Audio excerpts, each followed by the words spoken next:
Hello everyone, welcome to कीमोफिलिस लॉरिका। आज हम पढ़ने वाले हैं, आपको नजर आ रहा होगा स्क्रीन पे, सरफेस केमिस्ट्री वन शॉट में। मतलब पूरी सरफेस केमिस्ट्री का जो आपका पूरा चैप्टर है उसमें क्या क्या इंपॉर्टेंट पॉइंट्स हैं, क्या एग्जाम के लिए कैसे पढ़ना है। टर्म 2 के एग्जाम्स बहुत पास हैं, अब थोड़ा सा ही टाइम रह गया है। ठीक है, आप अप्रैल के मंथ में आप 20 डेज काउंट कर लो अप्रोक्सीमेटली कि आपको उसमें सारा कुछ रिवाइज करना है। सो वन शॉट वीडियो आपको बहुत हेल्प करने वाली है क्विक रिविजन में, सारे topics along with the that idea कि क्या क्या एग्जाम में आने वाला है। तो इसके लिए आपको पूरी वीडियो को लास्ट तक देखना पड़ेगा गाइस, बिकॉज बीच बीच में मैं बहुत सारे इंपॉर्टेंट क्वेश्चंस या चीजें जो है जो एग्जाम के पॉइंट ऑफ व्यू से इंपॉर्टेंट है वो बताने वाली हूँ। फॉर दैट वीडियो को प्लीज लास्ट तक देखना, और जो लोग नए आए हैं जिन्होंने अभी तक चैनल को सब्सक्राइब नहीं किया, प्लीज सब्सक्राइब कर लो, क्योंकि हम लोग रेगुलर एक्चुअली +2 के लिए जो भी वीडियोस हैं या बाकी एग्जाम्स के लिए वो रेगुलर लेके आ रहे हैं। ठीक है, तो आई होप आपको वीडियो पसंद आएगी बाकी वीडियोस की तरह भी, जैसे आप लोगों ने बाकी वीडियोस पे इतने सारे अच्छे कमेंट्स दिए हैं। तो शुरू करते हैं। वन शॉट वीडियो हमारी चैप्टर 5 है आपका, सरफेस केमिस्ट्री। ठीक है, इसमें आप देखिए सबसे पहले जनरल इंट्रोडक्शन की सरफेस केमिस्ट्री है क्या। सरफेस केमिस्ट्री बेटा आपका ये डील करता है ब्रांच ऑफ साइंस या ब्रांच ऑफ केमिस्ट्री आप वो कह सकते हो, जिसमें कि आप जो भी सरफेस पे फिनोमेना हो रहे हैं उसको स्टडी करने के लिए। ठीक है, इन जनरल सपोज करो, just give me 1 minute, colour change कर लिया जाए। आप लोग कॉपी पेन उठा लीजिए, जो जो आपके की पॉइंट्स हैं, जो आपके नोट्स हैं, आप बनाना चाहें वो आप नोट डाउन कर सकते हैं। ठीक है, या पॉज करके नोट डाउन करना चाहो तो भी कर सकते हो। मैं आपको पूरा कॉन्सेप्ट समझाऊंगी इस तरह से कि आपको एग्जाम में कुछ भूले ना, राइट, याद नहीं, रट्टा नहीं कर मारना है, बट एग्जाम के पॉइंट ऑफ व्यू से समझाऊंगी। तो सरफेस केमिस्ट्री इन जनरल इसकी डेफिनेशन पता होनी चाहिए, कोई कहीं पूछेगा नहीं, बट पता आपको क्या होना चाहिए कि यहाँ पे आप फिनोमेना को स्टडी करते हो जो कि सरफेस पे हो रहा है। सरफेस या इंटरफेस, इंटरफेस मतलब कि आप सपोज कीजिए कोई दो आपके, ये आपका फेज है एक सॉलिड, ठीक है, ये है आपका लिक्विड फेज। ठीक, ये दो फेज हो गया, तो ये जो इसकी बीच की लाइन है दैट इज इंटरफेस, जहां पे वो आप एक जो भी चीज या जो प्रोसेस स्टडी करना चाह रहे हो, फिनोमेना स्टडी करना चाह रहे हो, वो उस तरह के फिनोमेना आपके सरफेस केमिस्ट्री वाले चैप्टर में आएंगे। ठीक है, जैसे आपने डेली लाइफ में देखा होगा एब्जॉर्प्शन एड्सॉर्प्शन, ठीक है, वो आप इस चैप्टर में पढ़ने वाले हो। अब बात आती है कि किस किस मीडियम में होगा। सॉलिड लिक्विड हो सकता है, ठीक है, इसमें ही हो सकता है, सिर्फ गैसेज में नहीं होगा, क्योंकि दो गैसेज अगर कहीं भी होंगी वो तो मिक्सअप हो जाएंगी, मिसिबल होती है ना। तो यानी आपका क्राइटेरिया क्या हो गया कि आपका मिसिबल नहीं होना चाहिए वो दो फेज या दो जो आप मीडियम स्टडी करने वाले सॉलिड लिक्विड वाला। अगर वो मिसिबल हो जाएगा तो दो फेज ही नहीं होंगे, इंटरफेस नहीं होगा, तो सरफेस केमिस्ट्री का फिनोमेना भी नहीं होगा। ठीक है, तो इसमें आपका मेन फिनोमेना क्या आ जाएगा, डिसोल्यूशन, क्रिस्टलाइजेशन, ठीक है, कोरोजन। जैसे आपका जंक लगता है तो आप लोहे के ऊपर जंक लग रहा है ना, तो लोहे के ऊपर ऊपर पे वो चीज का वो काम हो रहा है, तो सरफेस केमिस्ट्री में वो आ गया। ठीक है, या आपका कैटलिस्ट कहीं पे एक्ट कर रहा है, रिएक्ट कर रहा है, ठीक है, कैटलिस्ट काम कर रहा है, तो वो भी आपका सरफेस केमिस्ट्री में आएगा। तो ये सारे प्रोसेस आपके सरफेस केमिस्ट्री में आते हैं। शुरुआत करते हैं एड्सॉर्प्शन से। अब मेन आपका जो पॉइंट आया एड्सॉर्प्शन, और अभी आपने अब तक एक शब्द पढ़ा होगा एब्जॉर्प्शन। ठीक है, दो मैं फिगर्स बना रही हूं, एक ये और एक ये। एक है इसके सिर्फ सरफेस पे कोई चीज चिपक रही है, एक है कि इसके अंदर तक चीजें चली गई हैं, एब्जॉर्ब हो गई हैं। ठीक है, कोई आपका स्पॉन्ज है, स्पॉन्ज देखा ना, स्पॉन्ज उसमें पानी भर जाता है, अंदर तक चला जाता है ना, तो वो क्या करता है, दिस इज एब्जॉर्प्शन। ठीक है, एब्जॉर्प्शन। और ये क्या है, जो सिर्फ सरफेस पे हो रहा है उसको आप क्या कहते हो, एडजॉर्प्शन। तो बेसिकली अगर मैं कहूं एड्सॉर्प्शन क्या है, तो आप ये कह सकते हो सरफेस एब्जॉर्प्शन की, सरफेस पे जो जितनी चीज एब्जॉर्ब हो रही है खाली वो वो आपका प्रोसेस कहलाता है एड्सॉर्प्शन। ठीक है, phenomena of attracting and retaining the molecules, किसी भी सब्सटेंस के मॉलिक्यूल्स हो सकते हैं, on the surface of a liquid और solid, resulting in high concentration of that molecule only on the surface.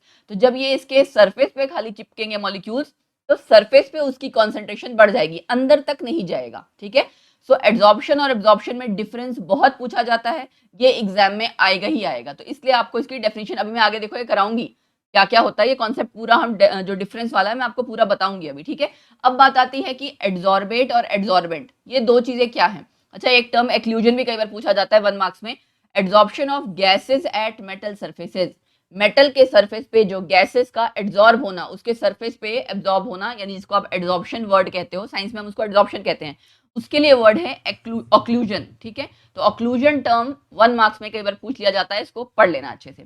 फिर है कि जो सब्सटेंस आपका एड्सॉर्ब हो रहा है, the substance which gets adsorbed on any surface, उसे हम क्या कहते हैं, एड्सॉर्बेट। ठीक है, जैसे कि सपोज करो आपकी गैस एड्सॉर्ब हो रही थी मेटल सरफेस पे, तो वो गैस क्या है, एड्सॉर्बेट। और वो मेटल क्या है जिसपे कि एड्सॉर्ब हो रही है, adsorbent, the substance on the surface of which adsorption take place. जैसे ये जो बाहर चिपका हुआ है ये क्या है, ये आप क्या हो जाएगा, एड्सॉर्बेट, ठीक है, और जिसपे चिपक रहा है वो क्या हो जाएगा, एड्सॉर्बेंट। तो ये हो गई आपकी एड्सॉर्बेट और एड्सॉर्बेंट की डेफिनेशन, ठीक है। अब एड्सॉर्बेंट आपका सॉलिड लिक्विड कुछ भी हो सकता है, एग्जाम्पल में जैसे आप देख सकते हो मेटल का पाउडर, चारकोल, ये सारी चीजें कुछ भी हो सकता है, सारे एड्सॉर्बेंट्स हैं, ठीक है ना। चलो नेक्स्ट है आपका, ये देखो जो आप फिगर देख सकते हो, फिगर में वही मैंने आपको बताया, यहाँ पे शो किया जो अभी अभी मैंने शो किया, एड्सॉर्बेंट था, ठीक है, और उसके ऊपर जो चीज आके चिपक रही है दैट इज एड्सॉर्बेट। अब डीज ऑप्शन, डी वर्ड का मतलब क्या होता है, डी वर्ड का मतलब रिमूवल, कि जो चीज आपकी चिपक गई थी उसको आप हटा रहे हो, removal of adsorbed substance from a surface, उसे आप क्या कहेंगे, डीज ऑप्शन, ठीक है ना। सिंपल है, आप प्रेशर अप्लाई, जैसे सपोज करो आप प्रेशर अप्लाई कर रहे हो किसी चीज पे तो वो चीज चिपक रही है, प्रेशर रिलीज करोगे तो वो चीज हट जाएगी, सो रिड्यूसिंग द प्रेशर, या फिर आप उसको हीट कर दोगे तो भी आपकी वो चीज हट जाएगी, ठीक है। सो रिमूवल आपका क्या कहलाता है, डीजॉर्प्शन। फिर है एब्जॉर्प्शन, जिसको अभी हमने पढ़ा, जब मॉलिक्यूल्स आपके सब्सटेंस के यूनिफॉर्मली डिस्ट्रीब्यूट हैं थ्रू आउट द बॉडी, जो भी आप बॉडी है जिसको आप स्टडी कर रहे थे जिसके अंदर कोई चीज चिपक रही है, वो अगर अंदर तक चली जा रही है, ठीक है, अंदर तक चली जा रही है, यूनिफॉर्म डिस्ट्रीब्यूशन होगा यहाँ पे पूरी बॉडी में, थ्रू आउट द बॉडी, तब आपका प्रोसेस कहलाता है एब्जॉर्प्शन, ठीक है। सो इसी वजह से इन दोनों का जो डिफरेंस है वो बहुत इंपॉर्टेंट है। सॉर्प्शन वर्ड एक हम पढ़ लेते हैं, सॉर्प्शन क्या है, फिनोमेना जिसमें एड्सॉर्प्शन और एब्जॉर्प्शन दोनों साथ की साथ हो रहा हो। ऐसा भी बहुत बार होता है कि दोनों चीजें हो रही है, मतलब सरफेस पे भी हो रहा है वो प्रोसेस, सरफेस पे भी मॉलिक्यूल्स एड्सॉर्ब हो रहे हैं और अंदर तक भी जा रहे हैं, तब उस प्रोसेस को आप क्या कहते हो, सॉर्प्शन। जब दोनों चीज होगी और साइमल्टेनियसली होगी, एक साथ होगी, तब क्या कहलाता है, सॉर्प्शन। जैसे आपका कपड़े जो आप रंगते हो ना, dyes, dyes are absorbed as well as adsorbed, जो आप चुनिया रंगवाते हो या कपड़े कोई भी आप डाई करवाते हो, वो एग्जांपल सॉर्प्शन का है, ठीक है। तो आप देख सकते हैं यहाँ फिगर, समझ में आ गया, ये इंस्टेंटेनियस प्रोसेस है या मतलब फास्ट प्रोसेस है। ऑब्वियसली एब्जॉर्प्शन आपका सिर्फ सरफेस लेवल पे हो रहा है तो फास्ट प्रोसेस होगा, लेकिन एब्जॉर्प्शन अंदर तक चीजें हो रही है ना, अंदर तक लेवल पे, डीप लेवल पे हो रहा है तो वो स्लो प्रोसेस है, ठीक है। तो आपको सिर्फ सॉर्प्शन की डेफिनेशन पता होनी चाहिए, उतना काफी है। अब मेन चीज आया आपका एब्जॉर्प्शन और एब्जॉर्प्शन का difference, which is very very important, and इसको अच्छे से एग्जाम में करके ही जाना।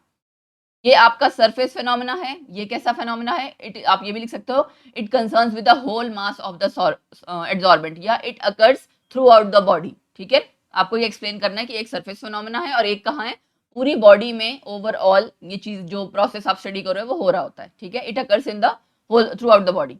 फिर क्या है, in it substance is only retained on the surface, यहाँ पे सब्सटेंस खाली सरफेस पे रहता है, डज नॉट गो इनसाइड। यहाँ पे आप क्या लिखोगे, if in this a substance is uniformly distributed, जो आपने डेफिनेशन में किया सेम वही चीज। यहाँ पे कॉन्सेंट्रेशन के बारे में अगर आप कहो, concentration of absorbed molecules is always greater at the free phase. Free phase कौन सा है, बाहर वाली चीज की बात कर रहे हैं, फ्री है ना, क्योंकि उसकी लिमिट नहीं है, बाहर वाला आपका जो भी फेज है वो फ्री फेज है, ठीक है। यहाँ पे कॉन्सेंट्रेशन लो होगी, ठीक है। It is rapid in the beginning, अभी आपने पढ़ा ना फास्ट प्रोसेस स्लो प्रोसेस है, वही आपको बताना है, स्टार्टिंग में जल्दी होगा, रैपिड होगा, and after some time slow down हो जाएगा क्योंकि इक्विलिब्रियम आ जाएगा। यहाँ पे क्या है, यूनिफॉर्म रेट रहेगा, ठीक है। एग्जाम्पल बहुत इंपॉर्टेंट चीज है, water vapours are absorbed by calcium chloride. Calcium chloride आपका ना जो सब्सटेंस है वो आप ये कह सकते हो कि पानी को एब्जॉर्ब कर लेता है, अगर पानी कहीं गिर जाए तो आप कैल्शियम क्लोराइड उस पर डाल दोगे, पानी को एब्जॉर्ब कर लेता है, ठीक है। तो इस सरफेस पे होता है फिनोमेना, इसलिए एब्जॉर्प्शन में एग्जाम्पल ये लिखा है, water vapours are absorbed by anhydrous silica gel. आपने देखा है नए शूज लेके आते हो, बॉटल या कुछ भी सामान लेके आते हो, उसमें एक छोटी सी पुड़िया जैसी होती है, वो आपकी सिलिका जेल होती है। एनहाइड्रस सिलिका जेल मतलब उसमें पानी या वाटर कंटेंट बिल्कुल नहीं होता है, सो दैट उसकी जो भी आप सामान है उसके अंदर ये पुड़िया सी डाल दी जाती है, वो एक छोटी सी है ना, वो इसलिए डाल दी जाती है कि वो सामान आपका मॉइस्चर से खराब ना हो। शूज लेके आप आते हो, शूज के अंदर होती है, बॉटल्स वगैरह लेके आते हो, मिल्टन बॉटल्स, उनके अंदर होती है, बहुत जगह होती है, ठीक है। तो ये आपका क्या करती है, अगर कहीं भी थोड़ा बहुत मॉइस्चर है उसको एब्जॉर्ब कर लेगी ताकि वो सामान ना खराब हो, ठीक। तो ये दो एग्जाम्पल तो आपने याद ही रखने हैं, कैल्शियम क्लोराइड और सिलिका जेल वाला, क्योंकि ये एग्जाम में भी इसके रिगार्डिंग सवाल आ जाता है इन्हीं एग्जाम्पल से रिलेटेड। एमोनिया आपका एब्जॉर्ब हो रहा है, एमोनियम हाइड्रोक्साइड बना रहा है, तो ये एब्जॉर्प्शन है, लेकिन एमोनिया अगर चारकोल के ऊपर ऊपर ऊपर खाली हो रहा है तो दैट इज एड्सॉर्प्शन, ठीक है। इंक आपकी एब्जॉर्ब हो रही होती है, ब्लॉटिंग पेपर से इंक गिर जाती है, आप उसको है ना इस तरह से इंक साफ करनी होती है तो ब्लॉटिंग पेपर डाल देते हो तो उसके ऊपर सारी इंक एब्जॉर्ब हो जाती है। इंक वहाँ पे आप मतलब अगर आपको इन केस साफ करना है तो अचानक से सारी चीज़ ईज़िली साफ हो जाएगी, क्लीन हो जाती है। तो एग्जाम्पल्स और कुछ आपके जो 3-4 पॉइंट्स हैं एड्सॉर्प्शन एब्जॉर्प्शन के डिफरेंस के, वो आपको ज़रूर करने हैं, it is very important. Mechanism of adsorption, ये देख रहे हो यहाँ पे, ये एक सरफेस है, यहाँ पे एक ये लिक्विड हो गया, एक ये बाहर वाला सरफेस, यहाँ पे भी एक ये सरफेस, एक बाहर वाला सरफेस। ये इसका इंटरफेस है, जहाँ पे वो दोनों सरफेस मिल दो फेजेस मिल रहे हैं, वो उसका इंटरफेस है। यहाँ पे भी ये इंटरफेस है। जो मॉलिक्यूल अंदर है वो चारों दिशा से अच्छे से खींच रहा है, लेकिन जो मॉलिक्यूल यहाँ पे है उस पे अनबैलेंस्ड फोर्स है ना। इसके ऊपर तो आपकी कैसी फोर्स है, बैलेंस्ड है ना। सारी तरफ से फोर्सेस आपकी लग रही हैं। यहाँ पे कैसी फोर्स है, यहाँ पे अनबैलेंस्ड है। तो मतलब जो मॉलिक्यूल आपका यहाँ होगा उसकी टेंडेंसी होगी ना वो अंदर की तरफ खींच रहा होगा, राइट। तो इसी एग्जाम्पल को ध्यान में रखते हुए यहाँ देखो हमने एक्सप्लेन किया हुआ है, molecules eight the surface experiencing a net inward force of attraction, अंदर की साइड को उसको फोर्स लग रही होगी इन केस ऑफ लिक्विड में, सॉलिड में and metal with free valencies.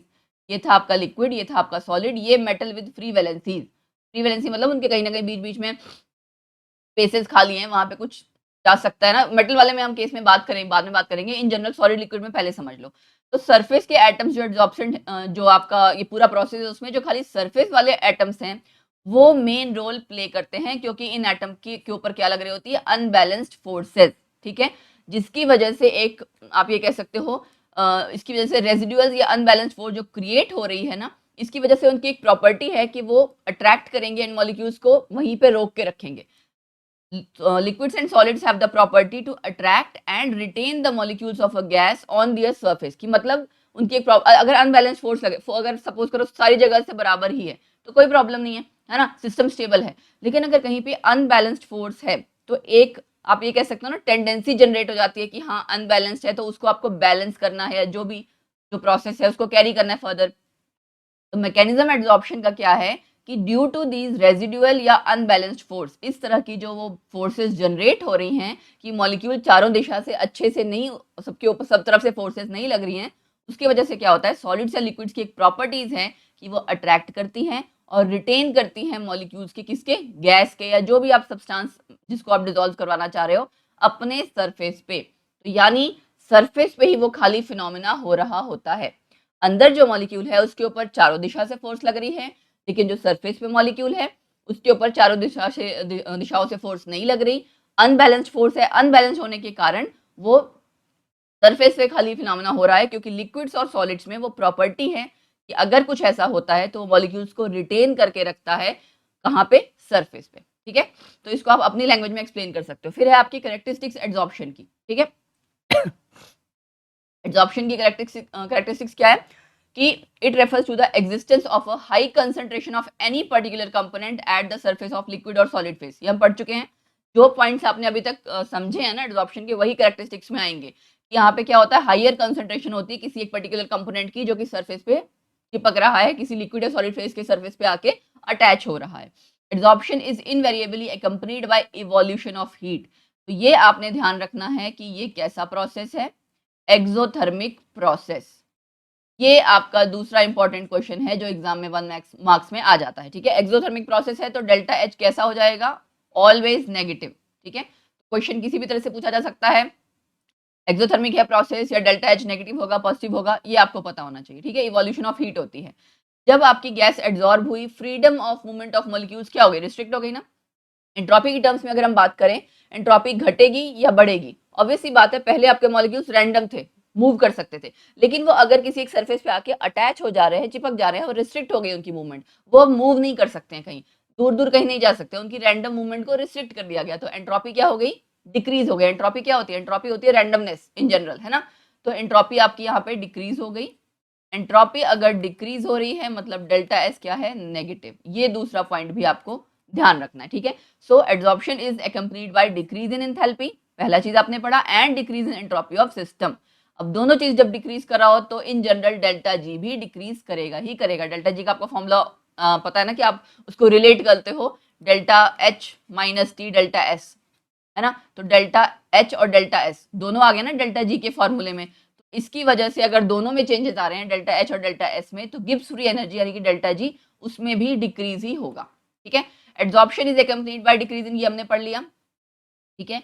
और उसके अलावा it is accompanied by decrease in delta G of the system and delta G equal to zero. Delta G आपको जीरो कब होता है? जब इक्विलिब्रियम आ जाता है। तो ये पॉइंट आप वैसे भी थर्मोडायनेमिक्स में आई थिंक आपने पढ़ रखा होगा क्लास 11th में। Adsorption equilibrium is said to be established जब डेल्टा जी जीरो होता है तो इक्विलिब्रियम आ जाता है। ठीक है। For a process to be spontaneous, आपको पता है ये स्पॉन्टेनिटी वाला क्राइटेरिया भी आपने पढ़ रखा है ना, ये भी आपने 11th में पढ़ा था। मैं दोबारा सेम वही चीज यहाँ पे अप्लाई हो रही है। थर्मोडायनेमिक जो डेल्टा जी की मतलब वैल्यू होनी चाहिए वो नेगेटिव होनी चाहिए। ठीक है। किसी प्रोसेस के स्पॉन्टेनियस होने के लिए डेल्टा जी कैसा होना चाहिए? नेगेटिव होना चाहिए। ठीक है। On the basis of Gibbs Helmholtz equation जो मैंने आपको अभी बताई, delta G can be negative कब हो सकता है? जब डेल्टा एच की हाई नेगेटिव वैल्यू हो और टी डेल्टा एस की पॉजिटिव वैल्यू हो, तभी ना आपका ओवरऑल डेल्टा एच नेगेटिव होगा। ये नेगेटिव कब होगा? जब ये वाला पॉइंट आपका ज्यादा नेगेटिव हो और ये वाला आपका पॉजिटिव हो, तभी ओवरऑल आंसर आपका नेगेटिव में आएगा। ठीक है। तो इन जनरल ये आपको सिर्फ पता होना चाहिए। आप स्पॉन्टेनिटी क्राइटेरिया में बेसिकली पढ़ते हो, यहाँ हो सकता है शायद ज्यादा नहीं पूछा जाएगा एग्जाम में, सरफेस केमिस्ट्री के चैप्टर में नहीं पूछा जाएगा। ठीक है। देन आपका आता है क्लासिफिकेशन ऑफ एड्सॉर्प्शन, मतलब उसके types, physical adsorption and chemical adsorption. ठीक है। तो इसका आप डायरेक्टली अगर डिफरेंस कर लोगे मुझे लगता है तो बहुत अच्छी बात है, उसमें सारे पॉइंट्स कवर अप हो जाएंगे। फोर्सेज ऑफ अट्रैक्शन अगर खाली एड्सॉर्बेट और एड्सॉर्बेंट के बीच में हैं, और वो कौन सी फोर्सेज हैं? सिर्फ वैंडरवॉल फोर्सेज। ठीक है। कोई ज्यादा डीप बॉन्ड या स्ट्रॉन्ग बॉन्ड नहीं बना है, कोई केमिकल रिएक्शन नहीं हुई है, सिर्फ सुपरफिशियल लेवल पे फोर्सेज क्रिएट मतलब बनी है आपस में, वीक फोर्सेज हैं, वो भी कौन सी? वैंडरवॉल फोर्सेज, तो आपकी फिजिकल एड्सॉर्प्शन कहलाएगी। लेकिन यहाँ पे क्या हो जाता है? यहाँ पे आपके क्या बन जाते हैं? केमिकल बॉन्ड्स जनरेट हो जाते हैं। जो दो आपका एड्सॉर्बेट और एड्सॉर्बेंट है ना, उनके पार्टिकल्स, उनके मॉलिक्यूल्स के बीच में केमिकल बॉन्ड बन जाएंगे। केमिकल बॉन्ड बन गए तो ऑब्वियसली केमिकल एड्सॉर्प्शन हो गई। ठीक है। जिसको आप कह सकते हो केमिजॉर्प्शन। केमिजॉर्प्शन, फिजिजॉर्प्शन। यहाँ पे क्या कहते हैं? इसको क्या कहते हैं? वैंडरवॉल्स एड्सॉर्प्शन। इसको क्या कहते हैं? लैंगमुयर एड्सॉर्प्शन। दोनों का नाम है, दोनों का नाम पता होना चाहिए। ये जाहिर सी बात है सुपरफिशियल लेवल पे हो रही है तो it can be easily reversed, इसको आप इजिली रिवर्स नहीं कर सकते। तो आपको इसकी करनी है अगेन डिफरेंस, ये इंपॉर्टेंट है बहुत ज्यादा। ठीक है। डेफिनेशन वगैरह कोई नहीं पूछेगा, डायरेक्टली डिफरेंस ही पूछा जा सकता है। डिफरेंस अगर किसी बच्चे को आता है तो मुझे लगता है वो शॉर्ट नोट तो लिख ही लेगा, है ना, सारे पॉइंट्स मिला के पैराग्राफ में लिख दो। तो वैंडरवॉल एड्सॉर्प्शन, लैंगमुयर एड्सॉर्प्शन, पॉइंट अभी अभी आपने पढ़ लिया ना। यहाँ फोर्सेज ऑफ अट्रैक्शन कौन सी हैं? Van der Waals forces. यहाँ पे केमिकल बॉन्ड बन जाएंगे, क्रिएट हो जाएंगे। ये रिवर्सिबल है, ये रिवर्सिबल नहीं है, ये दो पॉइंट्स आपने अभी अभी किए ना। उसके अलावा it usually takes place at low temperature and decreases with increasing temperature. जैसे जैसे आप टेम्परेचर बढ़ाओगे, जो मॉलिक्यूल्स आपके अटैच हो रखे थे उनमें, अगर हमने कहा ना इसको इजी रिवर्स कर सकते हैं, रिवर्स कैसे कर सकते हैं? या तो ये देखो आपने पीछे पढ़ा था ना अभी, it can be easily reversed by heating और बाय डिक्रीजिंग द प्रेशर। तो अगर टेम्परेचर बढ़ता गया तो जो एड्सॉर्प्शन हुई है वो क्या हो जाएगी? घटती जाएगी। जितने मॉलिक्यूल्स एड्सॉर्ब हुए थे वो वापस हटते जाएंगे, एड्सॉर्प्शन घटती जाएगी। इसीलिए it usually takes place at low temperature and decreases with increasing temperature, increase in temperature. ये कहाँ होता है? ये हाई टेम्परेचर पे ही होता है, क्योंकि केमिकल बॉन्ड बनवाने हैं, बॉन्ड ब्रेकिंग मेकिंग दोनों होनी है, टेम्परेचर की जरूरत तो पड़ेगी। ठीक है। It is related to liquefaction of gas. यहाँ जो आपकी होता है ना ease of liquefaction of gas, इसका यहाँ पे रिलेशन है वैंडरवॉल एड्सॉर्प्शन का। यहाँ तो बॉन्ड बन जा रहा है तो यहाँ पे इसका कोई रिलेशन नहीं है, क्योंकि गैस और लिक्विड अगर आपस में चेंज हो रहा है तो वो मतलब वो जो स्टेट्स है चेंज हो रही है तो फिजिकल लेवल पे है। केमिकल बॉन्ड अगर कहीं जनरेट हो जाएगा तो रिवर्सिबल प्रोसेस नहीं रहेगा। ठीक है। यहाँ मल्टी मॉलिक्यूलर लेयर्स हैं, it forms multi molecular layers, it forms monomolecular layer. अब मल्टी मॉलिक्यूलर मतलब सुपरफिशियल लेवल पे कई सारे हो सकते हैं। यहाँ पे केमिकल एड्सॉर्प्शन में तो आपका बॉन्ड अगर बनना है, सपोज करो यहाँ बॉन्ड बन गया तो मल्टी लेयर कैसे बनेगी? बॉन्ड एक ही दो लेयर्स के बीच में ही बन सकता है ना, मल्टी लेयर्स नहीं बन सकती ना। मल्टी लेयर्स कब हो सकती है? जब सुपरफिशियल काम हो रहा है, कहीं पे बॉन्ड नहीं बन रहा है। तो ये आपको ध्यान रखना है, मल्टी मॉलिक्यूलर लेयर, यहाँ पे सिंगल मॉलिक्यूलर लेयर बनती है। It does not require any activation energy. Bond नहीं बनाना है तो एक्टिवेशन एनर्जी की जरूरत नहीं है। यहाँ पे हाई एक्टिवेशन एनर्जी की जरूरत पड़ेगी। यहाँ हाई प्रेशर फेवरेबल होगा, यहाँ हाई प्रेशर फेवरेबल होगा स्टार्टिंग में, लेकिन बाद में नहीं। डिक्रीज ऑफ प्रेशर कॉजेज डीजॉर्प्शन, ठीक है, बाद में नहीं होगा यहाँ पे, लेकिन डिक्रीज ऑफ प्रेशर बाद में होगा। डज नॉट कॉज डीजॉर्प्शन, क्योंकि हमें पता है कि हाई प्रेशर एक बार जरूरत पड़ गया बॉन्ड बनाने के लिए, उसके बाद आप प्रेशर कम ज्यादा कर रहे हो उसका कोई फर्क नहीं पड़ेगा। ठीक है ना। तो ये आपके पॉइंट्स हो गए कुछ। उसके बाद ये it is not very specific, it is specific, ये पॉइंट छोड़ भी दोगे चलेगा। एक और इंपॉर्टेंट बात, low heat of adsorption usually in range of, आपको पता है एड्सॉर्प्शन एब्सॉर्प्शन प्रोसेस आपने किया ना, दोनों में ही एनर्जी तो रिलीज होगी, लेकिन किसमें ज्यादा होगी? जाहिर सी बात है केमिकल वाले में। तो ये वैल्यू याद रह जाती है तो बहुत अच्छी बात है, लेकिन लो और हाई तो एटलीस्ट आपको याद रहे, ठीक है। सो 7-8 पॉइंट्स हैं, 7-8 पॉइंट्स आपके मोर देन सफिशिएंट है फॉर डिफरेंस बिटवीन, अगर आपको एग्जाम में आता है, ठीक है। Due to formation of multi layers physical adsorption decreases after some time. बहुत सारी लेयर्स होंगी तो जाहिर सी बात है उनमें आपस में आफ्टर सम टाइम ये एड्सॉर्प्शन घटने लग जाएगा, ठीक है। और दोनों ही प्रोसेस एक्सोथर्मिक है, हमने पहले वाले पॉइंट में देख लिया, एक्सोथर्मिक है लेकिन एक में ज्यादा हीट रिलीज होती है, एक में कम हीट रिलीज होती है, ठीक है। फिर है factors affecting the extent of adsorption on solid surface, ठीक है। पहला फैक्टर क्या होगा, नेचर क्या है, जो चीज आके चिपक रही है एड्सॉर्ब हो रही है उसका क्या नेचर है, यानी कि एड्सॉर्बेट का और एड्सॉर्बेंट का फर्क है ना। अगर कोई आपकी चीज पोरस है ना, तो उसमें एड्सॉर्प्शन कैसे होगी, जैसे porous and finely powdered solid है, कोई चारकोल हो गया, इस तरह की चीज हो गई, वो ज्यादा एड्सॉर्ब करेगा क्योंकि वो पोरस है, उसके अंदर पोर है। जहां पोर नहीं है वहां पे एड्सॉर्प्शन कम होगी, तो नेचर पे फर्क पड़ रहा है ना। दूसरा, कुछ गैसेस आपकी ऐसी हैं जिनका हाई क्रिटिकल टेम्परेचर है, वो आपकी आसानी से एड्सॉर्ब होती हैं, are adsorbed at higher extent, ठीक है।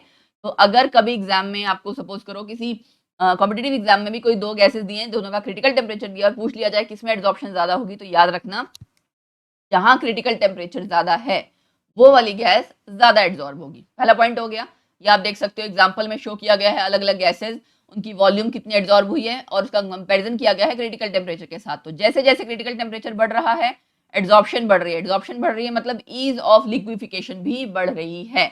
ये चीज कॉम्पिटिटिव पॉइंट ऑफ व्यू से इंपॉर्टेंट है, ध्यान रखना। यहां नहीं आएगा बोर्ड के एग्जाम में, बट कॉम्पिटिटिव एग्जाम में जरूर पूछा जा सकता है, ठीक है।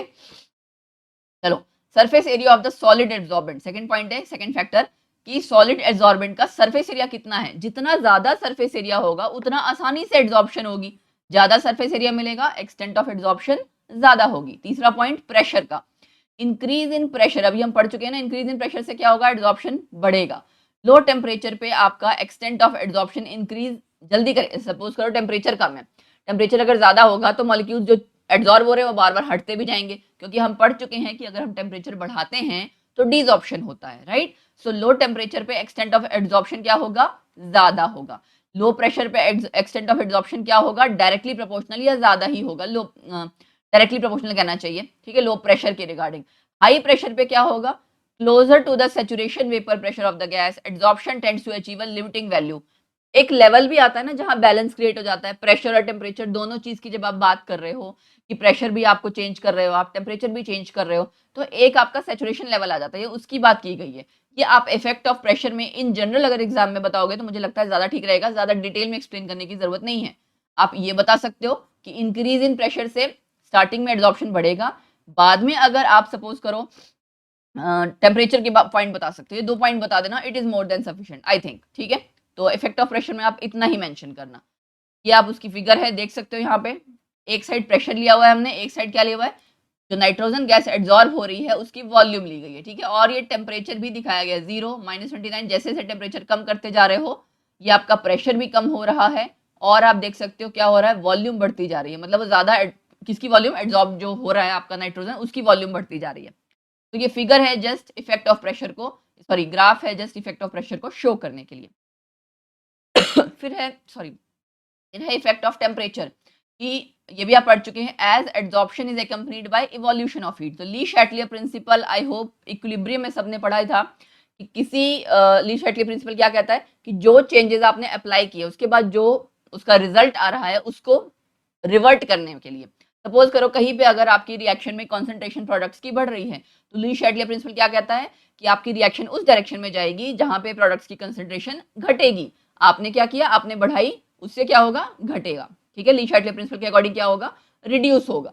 तो यहाँ पे भी जाहिर सी बात है, as adsorption is accompanied by evolution of heat, ठीक है, हीट निकलेगी यानी एक्सोथर्मिक रिएक्शन है। तो अकॉर्डिंग टू दिस प्रिंसिपल क्या होगा, magnitude of adsorption should decrease with rise in temperature, ठीक है ना। जैसे जैसे टेम्परेचर बढ़ेगा तो आपका एड्सॉर्प्शन क्या हो जाएगा, घटता जाएगा, रिवर्ट हो जाएगा ना। एक्सोथर्मिक रिएक्शन का मतलब क्या है, एनर्जी रिलीज हो रही है, एनर्जी एब्जॉर्ब होगी, मतलब रिएक्शन उल्टा हो रहा है ना। सपोज करो कोई मॉलिक्यूल था, ये आपस में एड्सॉर्ब हो रहा है ना, यहाँ हीट निकल रही है, ये एक्सोथर्मिक प्रोसेस है। ये आपका फॉरवर्ड डायरेक्शन है। बैकवर्ड डायरेक्शन में क्या होगा कि ये मॉलिक्यूल आपका वापस क्या हो जाए, डीसऑर्प्शन होता जाए। डीसऑर्प्शन कब होगा, जब हीट आपकी एब्जॉर्ब होगी। एब्जॉर्ब, हीट को एब्जॉर्ब करने का मतलब राइज इन टेम्परेचर, टेम्परेचर आप अपनी तरफ से दोगे तभी ना हीट आप बढ़ा रहे हो या हीट दे रहे हो, टेम्परेचर बढ़ा रहे हो।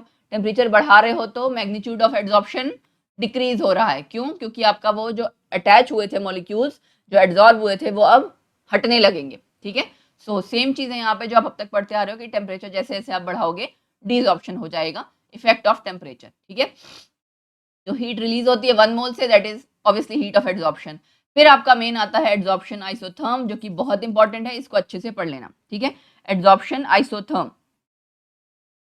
एड्सॉर्प्शन आइसोथर्म क्या, आइसोथर्म का मतलब क्या है? आइसोथर्म, जहां पे आपका टेम्परेचर कांस्टेंट है। सो क्या कहता है ये आपकी है मतलब एक तरह की क्या चीज है? It is a mathematical equation जो कि आपका रिलेशनशिप एक्सप्लेन करता है किसके किसके बीच में? प्रेशर, या आप गैस की बात करो ना, pressure of the gaseous adsorbate, जो गैशियस एड्सॉर्बेट आप कंसीडर कर रहे हो कि आके अटैच होगा या चिपकेगा, उसके प्रेशर के बीच में, and the extent of adsorption, condition क्या है? At any fixed temperature. ठीक है, एड्सॉर्प्शन आइसोथर्म, फिक्स टेम्परेचर पे प्रेशर के साथ साथ कितनी एड्सॉर्प्शन बढ़ रही है घट रही है, उसके लिए आप एड्सॉर्प्शन आइसोथर्म ड्रॉ करते हो या बनाते हो। ठीक है, जैसे x ग्राम आपका एड्सॉर्बेट एड्सॉर्ब हो रहा है, ठीक है, तो आप एक्सटेंट ऑफ एड्सॉर्प्शन क्या हो जाएगा? x by m। ठीक है, ऑन mg, ये m क्या है? मास दे रखा है किसका? एड्सॉर्बेंट का। x है आपका एड्सॉर्बेट का और एड्सॉर्बेंट के लिए m है। एक्सटेंट ऑफ एड्सॉर्प्शन हो गया। इसमें आपके आगे टाइप्स हैं, जिसमें फ्रेंडलिक एड्सॉर्प्शन आइसोथर्म बहुत इंपॉर्टेंट है, very important. Freundlich adsorption isotherm, जिसकी ये जो इक्वेशन है ये आपको आनी चाहिए। क्या कहती है आप, ये इक्वेशन क्या कहती है? It is obeyed by the adsorptions where adsorbate forms a monolayer on the surface. Single layer जब बनेगी, x by m is equal to k, ये एक्चुअली है ऐसा कि x by m आपका extent of adsorption directly proportional है pressure के with raise to power 1 by n। अब ये 1 by n क्या है वो देखते हैं। देखो x क्या है आपका? वेट, जो कि आपका गैस, जिस गैस का एड्सॉर्प्शन हो रही है उसके लिए। m आपको मैंने बता दिया एड्सॉर्बेंट का, p आपका प्रेशर है, तो x by m क्या हो गया? एक्सटेंट ऑफ एड्सॉर्प्शन है ना, अमाउंट ऑफ एड्सॉर्प्शन। n क्या है आपका यहाँ पे? अब देखो k एंड n जो है वो आपके कॉन्स्टेंट्स हैं। ठीक है, k एंड n आपके कांस्टेंट होंगे। कैसे कांस्टेंट है वो भी मैं आपको एक्सप्लेन करती हूँ, क्योंकि इसकी पूरी एक छोटी सी डेरिवेशन टाइप है। n हमेशा 1 से ज्यादा होगा। ठीक है, n हमेशा 1 से ज्यादा होगा। ये क्या इंडिकेट करेगा? कि अमाउंट ऑफ गैस एड्सॉर्ब जो है does not increase as rapidly as the pressure. ठीक है, ये आपको यहां से पढ़ के सीधे समझ में नहीं आएगा। अब मैं आपको एक एक स्टेप वाइज एक्सप्लेन करती हूँ कि लो प्रेशर पे क्या होगा। लो प्रेशर पे extent of adsorption directly, low pressure है सपोज करो, प्रेशर ज्यादा हमने नहीं अप्लाई किया, तो ये आपका डायरेक्टली प्रोपोर्शनल होगा, x by m directly proportional to P1। फिर मैंने क्या किया? थोड़ा सा आपका प्रेशर बढ़ा दिया। हाई प्रेशर पे क्या हो जाएगा? एक टाइम के बाद प्रेशर पे वो डिपेंडेंट ही नहीं होगा, है ना। प्रेशर आप बढ़ाते जा रहे हो, उससे एड्सॉर्प्शन तो नहीं बढ़ेगी ना। स्टार्टिंग में आपने प्रेशर थोड़ा सा दिया तो समझ में आता है एड्सॉर्प्शन बढ़ेगी, लेकिन बाद में जब आपने बहुत प्रेशर बढ़ा दिया, क्या उससे एड्सॉर्प्शन पे कोई फर्क पड़ेगा? एड्सॉर्प्शन तो सरफेस पे ही होनी है, उसके बाद तो प्रेशर का कोई फर्क है ही नहीं, तो वो इंडिपेंडेंट हो गया। तो मॉडरेट प्रेशर, जो बीच का प्रेशर होगा, उसमें क्या होगा? उसमें आपका क्या है? Depends on pressure raise to some power, वो 1 बाय n आपकी पावर है। ठीक है, ये आप देख सकते हो ग्राफ में, इसका ग्राफ ऐसे आता है, ए ऐसे, ठीक है ना, ये वाली चीज आती है। ठीक, तो इसमें आपका पहले क्या है कि आपका x by m directly proportional to p 1 by n, यहाँ सेंटर में, शुरुआत आप लास्ट में देख सकते हो इंडिपेंडेंट है, शुरुआत में आपका लीनियर है। तो ये ग्राफ आपका फ्रेंडलिक एड्सॉर्प्शन आइसोथर्म का ग्राफ है। ये प्लॉट किसके किसके बीच में है? x बाय m यानी एक्सटेंट ऑफ एड्सॉर्प्शन, और दूसरी साइड क्या है? प्रेशर, कि जैसे जैसे आप प्रेशर बढ़ाते जा रहे हो एक्सटेंट ऑफ एड्सॉर्प्शन में क्या चेंज आ रहा है। तो ये प्लॉट आपको, ये ग्राफ आपको जरूर आना चाहिए, ये नहीं भी आएगा तो चलेगा, बट ये वाला आना चाहिए। ठीक है, सो आपको ये इक्वेशन पता होनी चाहिए। ये इसी में एक्चुअली लॉग अप्लाई कर दिया, लॉग x बाय m, यहाँ पे क्या आ जाएगा? लॉग के मल्टीप्लाई में था तो प्लस आ गया, और जो पावर थी वो आगे आ जाती है 1 बाय l लॉग p। ठीक है, तो ये दोनों इक्वेशंस आनी चाहिए, और ये लो टेम्परेचर, हाई प्रेशर और उसके बाद मॉडरेट प्रेशर पे क्या चेंजेस आ रहे हैं, एंड ये ग्राफ, इतना आपको फ्रेंडलिक एड्सॉर्प्शन आइसोथर्म में आना ही चाहिए फॉर बोर्ड एग्जाम। ठीक है, फिर एड्सॉर्प्शन आइसोबार, आइसोबार का मतलब क्या है? कि P कांस्टेंट है, प्रेशर कांस्टेंट है, गॉट इट। तो graph drawn between the amount of gas adsorbed per gram of the adsorbent and temperature. ये इतना डिटेल में एक्सप्लेन करने की बजाय आप सिंपल लिख सकते हो। ग्राफ, जब भी ग्राफ प्लॉट होगा, ऑन द एक्स एक्सिस आप टेम्परेचर ले रहे हो, Y axis extent of adsorption ले रहे हो। ठीक है, ये आप सिंपल शो कर सकते हो, अमाउंट ऑफ गैस एड्सॉर्ब्ड यानी extent of adsorption with respect to temperature कैसे चेंज हो रही है एट कांस्टेंट प्रेशर या इक्विलिब्रियम प्रेशर पे, उसे आप कहते हैं एड्सॉर्प्शन आइसोबार। आइसोबार का मतलब ये है कि आपने प्रेशर कांस्टेंट रखा हुआ है, प्रेशर आप चेंज नहीं कर रहे हैं, आप टेम्परेचर चेंज कर रहे हैं, ठीक है। यहाँ देख सकते हो ये भी पी कांस्टेंट लिखा है, ये भी पी कांस्टेंट लिखा है। फिजिकल एड्सॉर्प्शन में जब टेम्परेचर कम था तब आपका ज्यादा थी, जैसे जैसे टेम्परेचर बढ़ता गया एक्सटेंट ऑफ एड्सॉर्प्शन भी घटती गई, ठीक है। केमिकल एड्सॉर्प्शन में क्या होगा, आपको पता है हाई टेम्परेचर पे होती है ना रिएक्शन, हमने कहा था क्योंकि बॉन्ड बनाना है, तो पहले हमने टेम्परेचर बढ़ाया तो एक्सटेंट भी हमारी बढ़ती गई, लेकिन एक टाइम के बाद अगर हम टेम्परेचर बढ़ाएंगे तो आपकी एड्सॉर्प्शन घटती जाएगी, क्योंकि जो बॉन्ड बने थे वो बॉन्ड टूटने भी लगेंगे। अगर आप उनको ज्यादा हीट दे दोगे एक टाइम के बाद वो बॉन्ड टूटने लगेंगे, ठीक है। तो अगर बॉन्ड आपके टूटने लगेंगे तो जाहिर सी बात है आपकी एड्सॉर्प्शन जो केमिकल एड्सॉर्प्शन थी वो घटने लगेगी। तो ये दोनों ग्राफ ये अच्छे से कर लेना, सिंपल ही है और अंडरस्टैंडिंग के बेसिस पे हैं, रटने का इसमें कुछ भी नहीं है, ठीक है। तो ये हमने पढ़ लिया। फिर है एड्सॉर्प्शन फ्रॉम सॉल्यूशन। तो सॉल्यूशन मतलब अगर आपने लिक्विड को भी कहीं इन्वॉल्व कर लिया, जब आपका लिटमस सॉल्यूशन है उसको आप चारकोल के साथ शेक करोगे ना किसी टेस्ट ट्यूब में, बॉटल में, कहीं पे भी, वो कलरलेस, इट बिकम्स कलरलेस। क्यों? क्योंकि वहां पे आपका जो डाई था, डाई लिटमस सॉल्यूशन वाला, वो एब्जॉर्ब हो जाएगा चारकोल में, ठीक है। तो आपका जो रंग था वो रंग चला जाएगा, ठीक। तो यहाँ पे ये सारा डिटेल में फ्रेंडली का एड्सॉर्प्शन आइसोथर्म के बारे में बता रखा है, या आप स्टडी कर सकते हो, रीड आउट कर सकते हो, बट वो सेम वही चीज है जो मैंने आपको फ्रेंडली एड्सॉर्प्शन आइसोथर्म के बारे में अभी डिटेल में एक्सप्लेन किया है, ठीक है। फिर है आपका factors affecting adsorption from solution, कि एड्सॉर्प्शन अगर सॉल्यूशन से हो रहा है उसमें क्या क्या फैक्टर है। सीधी सी बात है, एड्सॉर्बेट और एड्सॉर्बेंट इसका नेचर तो आएगा ही आएगा, है ना, दोनों के पे डिपेंड पहले भी करता था अब भी करेगा। Adsorption decrease with temperature, temperature जैसे जैसे आप बढ़ाते जाओगे एड्सॉर्प्शन घटता जाएगा। ये एक्चुअली है क्या, adsorption from solutions by solid adsorbents, कि आपने कोई लिक्विड दे रखा था उसके अंदर आपने एक सॉलिड एड्सॉर्बेंट डाल दिया, ठीक है, उसके सरफेस पे सारी चीज चिपक जाएगी। जो आपने अभी एग्जांपल किया ना चारकोल वाला, लिटमस वाला, वो इसी का एग्जांपल है। तो उसके फैक्टर्स हम स्टडी कर रहे हैं। जितना ज्यादा सरफेस एरिया होगा एड्सॉर्बेंट का उतना ही ज्यादा एड्सॉर्प्शन भी होगा सॉरी एड्सॉर्प्शन भी होगा। कॉन्सेंट्रेशन सॉल्यूट का इन द सॉल्यूशन, तो ये चारों पॉइंट्स, ये एक्चुअली जो ये वाले फैक्टर्स अफेक्टिंग है ना, ये कम ही पूछे जाते हैं। इन जनरल जो आपने पहले किए थे फैक्टर्स अफेक्टिंग फॉर सॉलिड और गैस के केस में, वो ज्यादा पूछे जाते हैं एग्जाम में, ठीक है। तो मेरे ख्याल से आप वो, क्योंकि उसमें सारे पॉइंट्स कवर अप हो जाते हैं, तो अगर आपको एग्जाम में आएगा तो आप वो पढ़ना, मैंने तो डिटेल में सारा कुछ एक्सप्लेन कर रखा है ना, इस वजह से। फिर है आपका पॉजिटिव एड्सॉर्प्शन, नेगेटिव एड्सॉर्प्शन। अब ये पॉजिटिव नेगेटिव का क्या मतलब है, जब कंसंट्रेशन एड्सॉर्बेट की ज्यादा हो सरफेस पे देन इन द बल्क, ये बल्क है, ठीक है, ये आपका सरफेस है। यहाँ पे जब सरफेस पे ज्यादा आपकी कंसंट्रेशन होगी तो positive adsorption. If the concentration of the adsorbate, जो चीज चिपक रही है, वो increases in the bulk after adsorption, कुछ टाइम के बाद यहाँ पे बढ़ने लग जाए, जब बल्क में ज्यादा होगा तो नेगेटिव एड्सॉर्प्शन, जब सरफेस पे ज्यादा होगा तो पॉजिटिव एड्सॉर्प्शन। सिंपल सी बात है, ठीक है। जैसे कि ब्लड सॉल्यूशन लिया, कॉन्सेंट्रेटेड केसीएल डाला तो पॉजिटिव एड्सॉर्प्शन होगा, लेकिन अगर डाइल्यूट केसीएल डाल दिया तो नेगेटिव एड्सॉर्प्शन होगा, वो अंदर तक चला जाएगा, बल्क में भी वो मॉलिक्यूल्स उसके चले जाएंगे, ठीक है।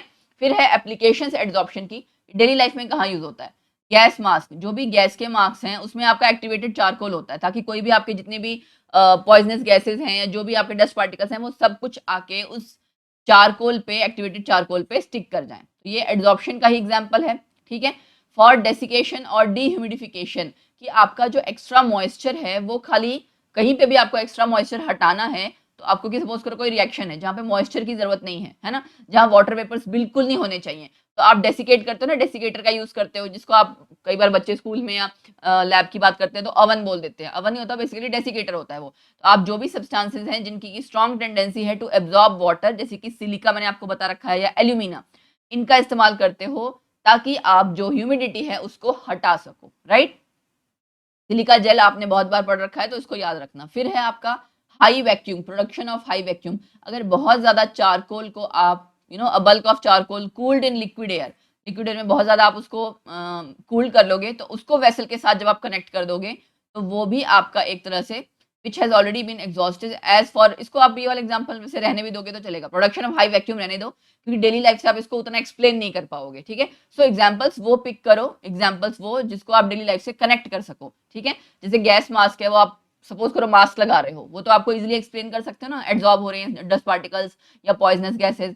डेसिकेशन वाला भी एक्सप्लेन कर सकते हो, कलरिंग मैटर वाला एक्सप्लेन कर सकते हो कि एनिमल चारकोल जो आपका होता है वो कलर्स हटा देता है सॉल्यूशंस में से, ठीक है, ताकि इम्प्यूरिटीज हट जाए। तो वो decolouriser in the manufacture of cane sugar में आपका कलर हट जाए, वो चीनी जो आपकी बिल्कुल क्लीन व्हाइट आपकी निकल के आए, जो आपकी मार्केट में अवेलेबल होती है। अदरवाइज चीनी हल्की पीली पीली सी भी होती है, ठीक है। तो फाइन शुगर ये जो बहुत पॉलिश्ड होती है उसमें आपका सारा कलर वगैरह हटा दिया जाता है, वहां पे भी आपका एड्सॉर्प्शन का प्रोसेस है।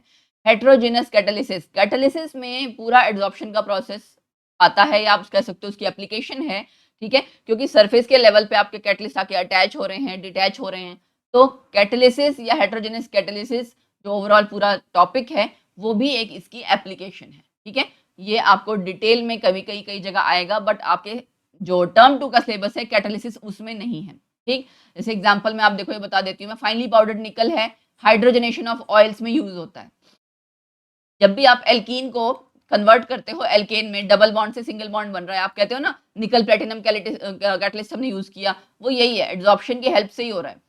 कॉन्टैक्ट प्रोसेस यानी कि जिसमें आप सल्फ्यूरिक एसिड बना रहे हैं, वहां पे आप वेनेडियम पेंटाऑक्साइड यूज करते हो, वहां पे भी एड्सॉर्प्शन का ही प्रोसेस है, मतलब एड्सॉर्प्शन का ही एप्लीकेशन है। तो ये आपके कुछ एग्जाम्पल्स हैं जो कि आप कैटलिस्ट वाले टर्म्स में दे सकते हो। Softening of hard water, zeolite का आप यूज करते हैं, जहां से कि जिसकी हेल्प से आप हार्ड वाटर को सॉफ्ट बनाते हो, वहां पे भी ये यूज होता है। डी आयोनाइजेशन ऑफ वाटर में यूज होता है, ठीक है। तो ऐसे बहुत जगह है जहां पे इनकी यूजेस है, क्योरिंग डिजीजेस, क्लीनिंग एजेंट, ये आप एक बार ही पढ़ सकते हो। फ्लॉथ फ्लोटेशन प्रोसेस जो आपने मेटलर्जी के चैप्टर में पढ़ा होगा ना, froth flotation process, flotation process, एक बार ऐसा होता है बोलते बोलते बहुत अजीब सा निकल जाता है। फ्रॉथ फ्लोटेशन प्रोसेस, जो आपका झाग बन जाता है, झाग के साथ आपके चीजें अटैच हो जाती हैं, उसको आप रिमूव कर लेते हो, ठीक है ना।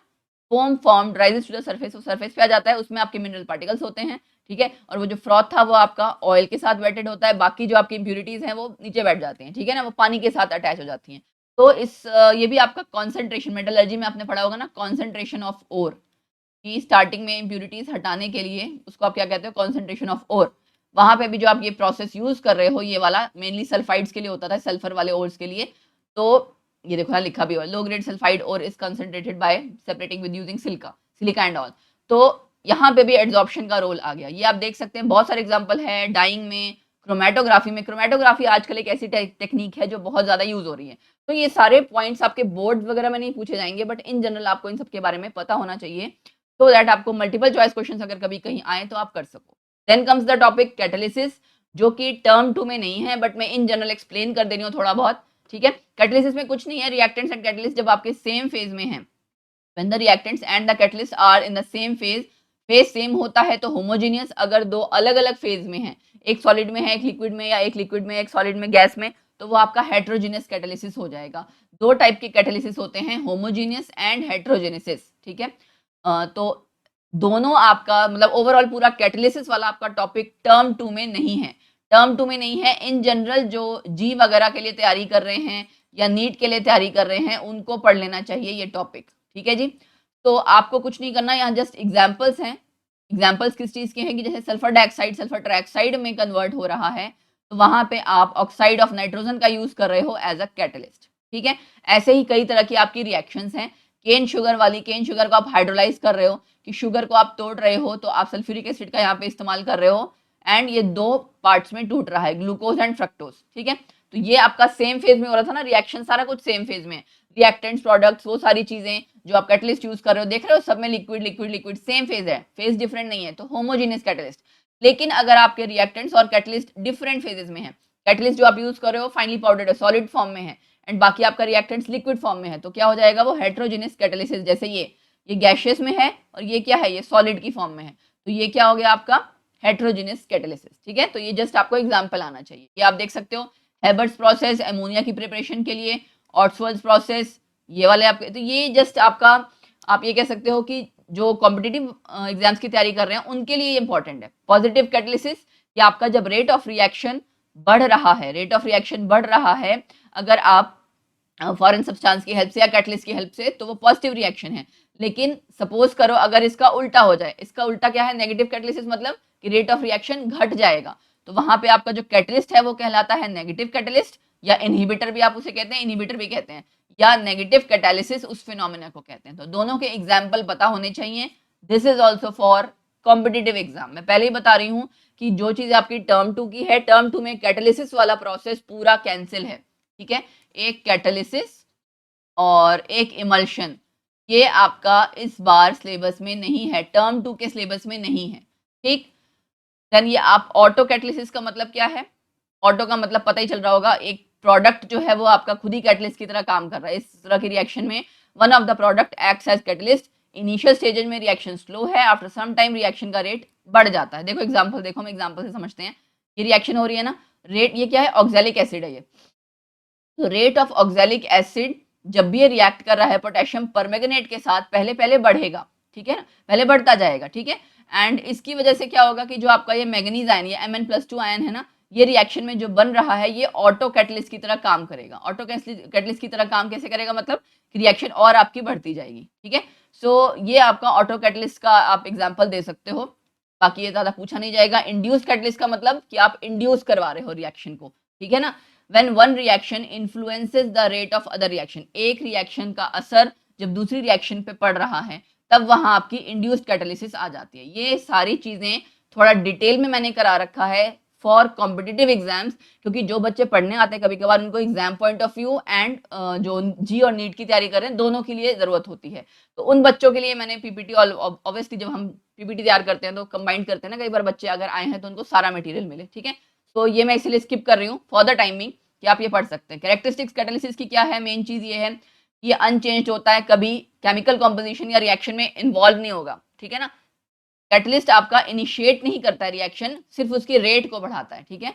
It can not initiate the reaction, अगर रिएक्शन शुरू नहीं हुई तो उसका कुछ करेगा नहीं वो, ऐसा नहीं कि रिएक्शन शुरू कर देगा।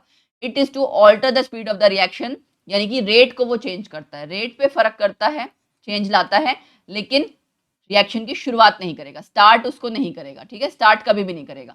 Catalyst is generally specific in nature, आपको पता है हर रिएक्शन के लिए एक पर्टिकुलर कैटलिस्ट है। जैसे अपनी बॉडी में भी आप बात करो, हर रिएक्शन के लिए अपने अलग अलग एक, जाहिर सी बात है बॉडी में जो भी रिएक्शंस हो रही हैं बायोलॉजिकल लेवल पे है, हर किसी चीज के लिए पर्टिकुलर एंजाइम है एक, है ना। एंजाइम क्या है? बायो कैटलिस्ट हैं, ठीक है। सो कैटालिटिक पॉइजन वो सब्सटेंस जो कि आपकी कैटलिस्ट की एक्टिविटी को डिस्ट्रॉय कर दें, खत्म कर दें या कम कर दें, वो सब कैटालिटिक पॉइजन है। प्रोमोटर एक्टिवेटर, प्रोमोटर आपने पढ़ा होगा ना, आयरन ऐसे करके मोलिब्डेनम, तो ये क्या है? ये इसको सपोर्ट कर रहा होता है कैटालिसिस या जो भी आप रिएक्शन कर रहे हो उस रिएक्शन में। जो आपका जो सब्सटेंसेस कैटलिस्ट तो नहीं है, लेकिन अगर वो कैटलिस्ट के साथ मिला दिए जाएं तो उस कैटलिस्ट की एफिशिएंसी को इंक्रीज कर देते हैं, उसकी मदद करते हैं उस कैटलिस्ट के काम में, तो वो आपके कहलाते हैं प्रोमोटर या एक्टिवेटर, ठीक है।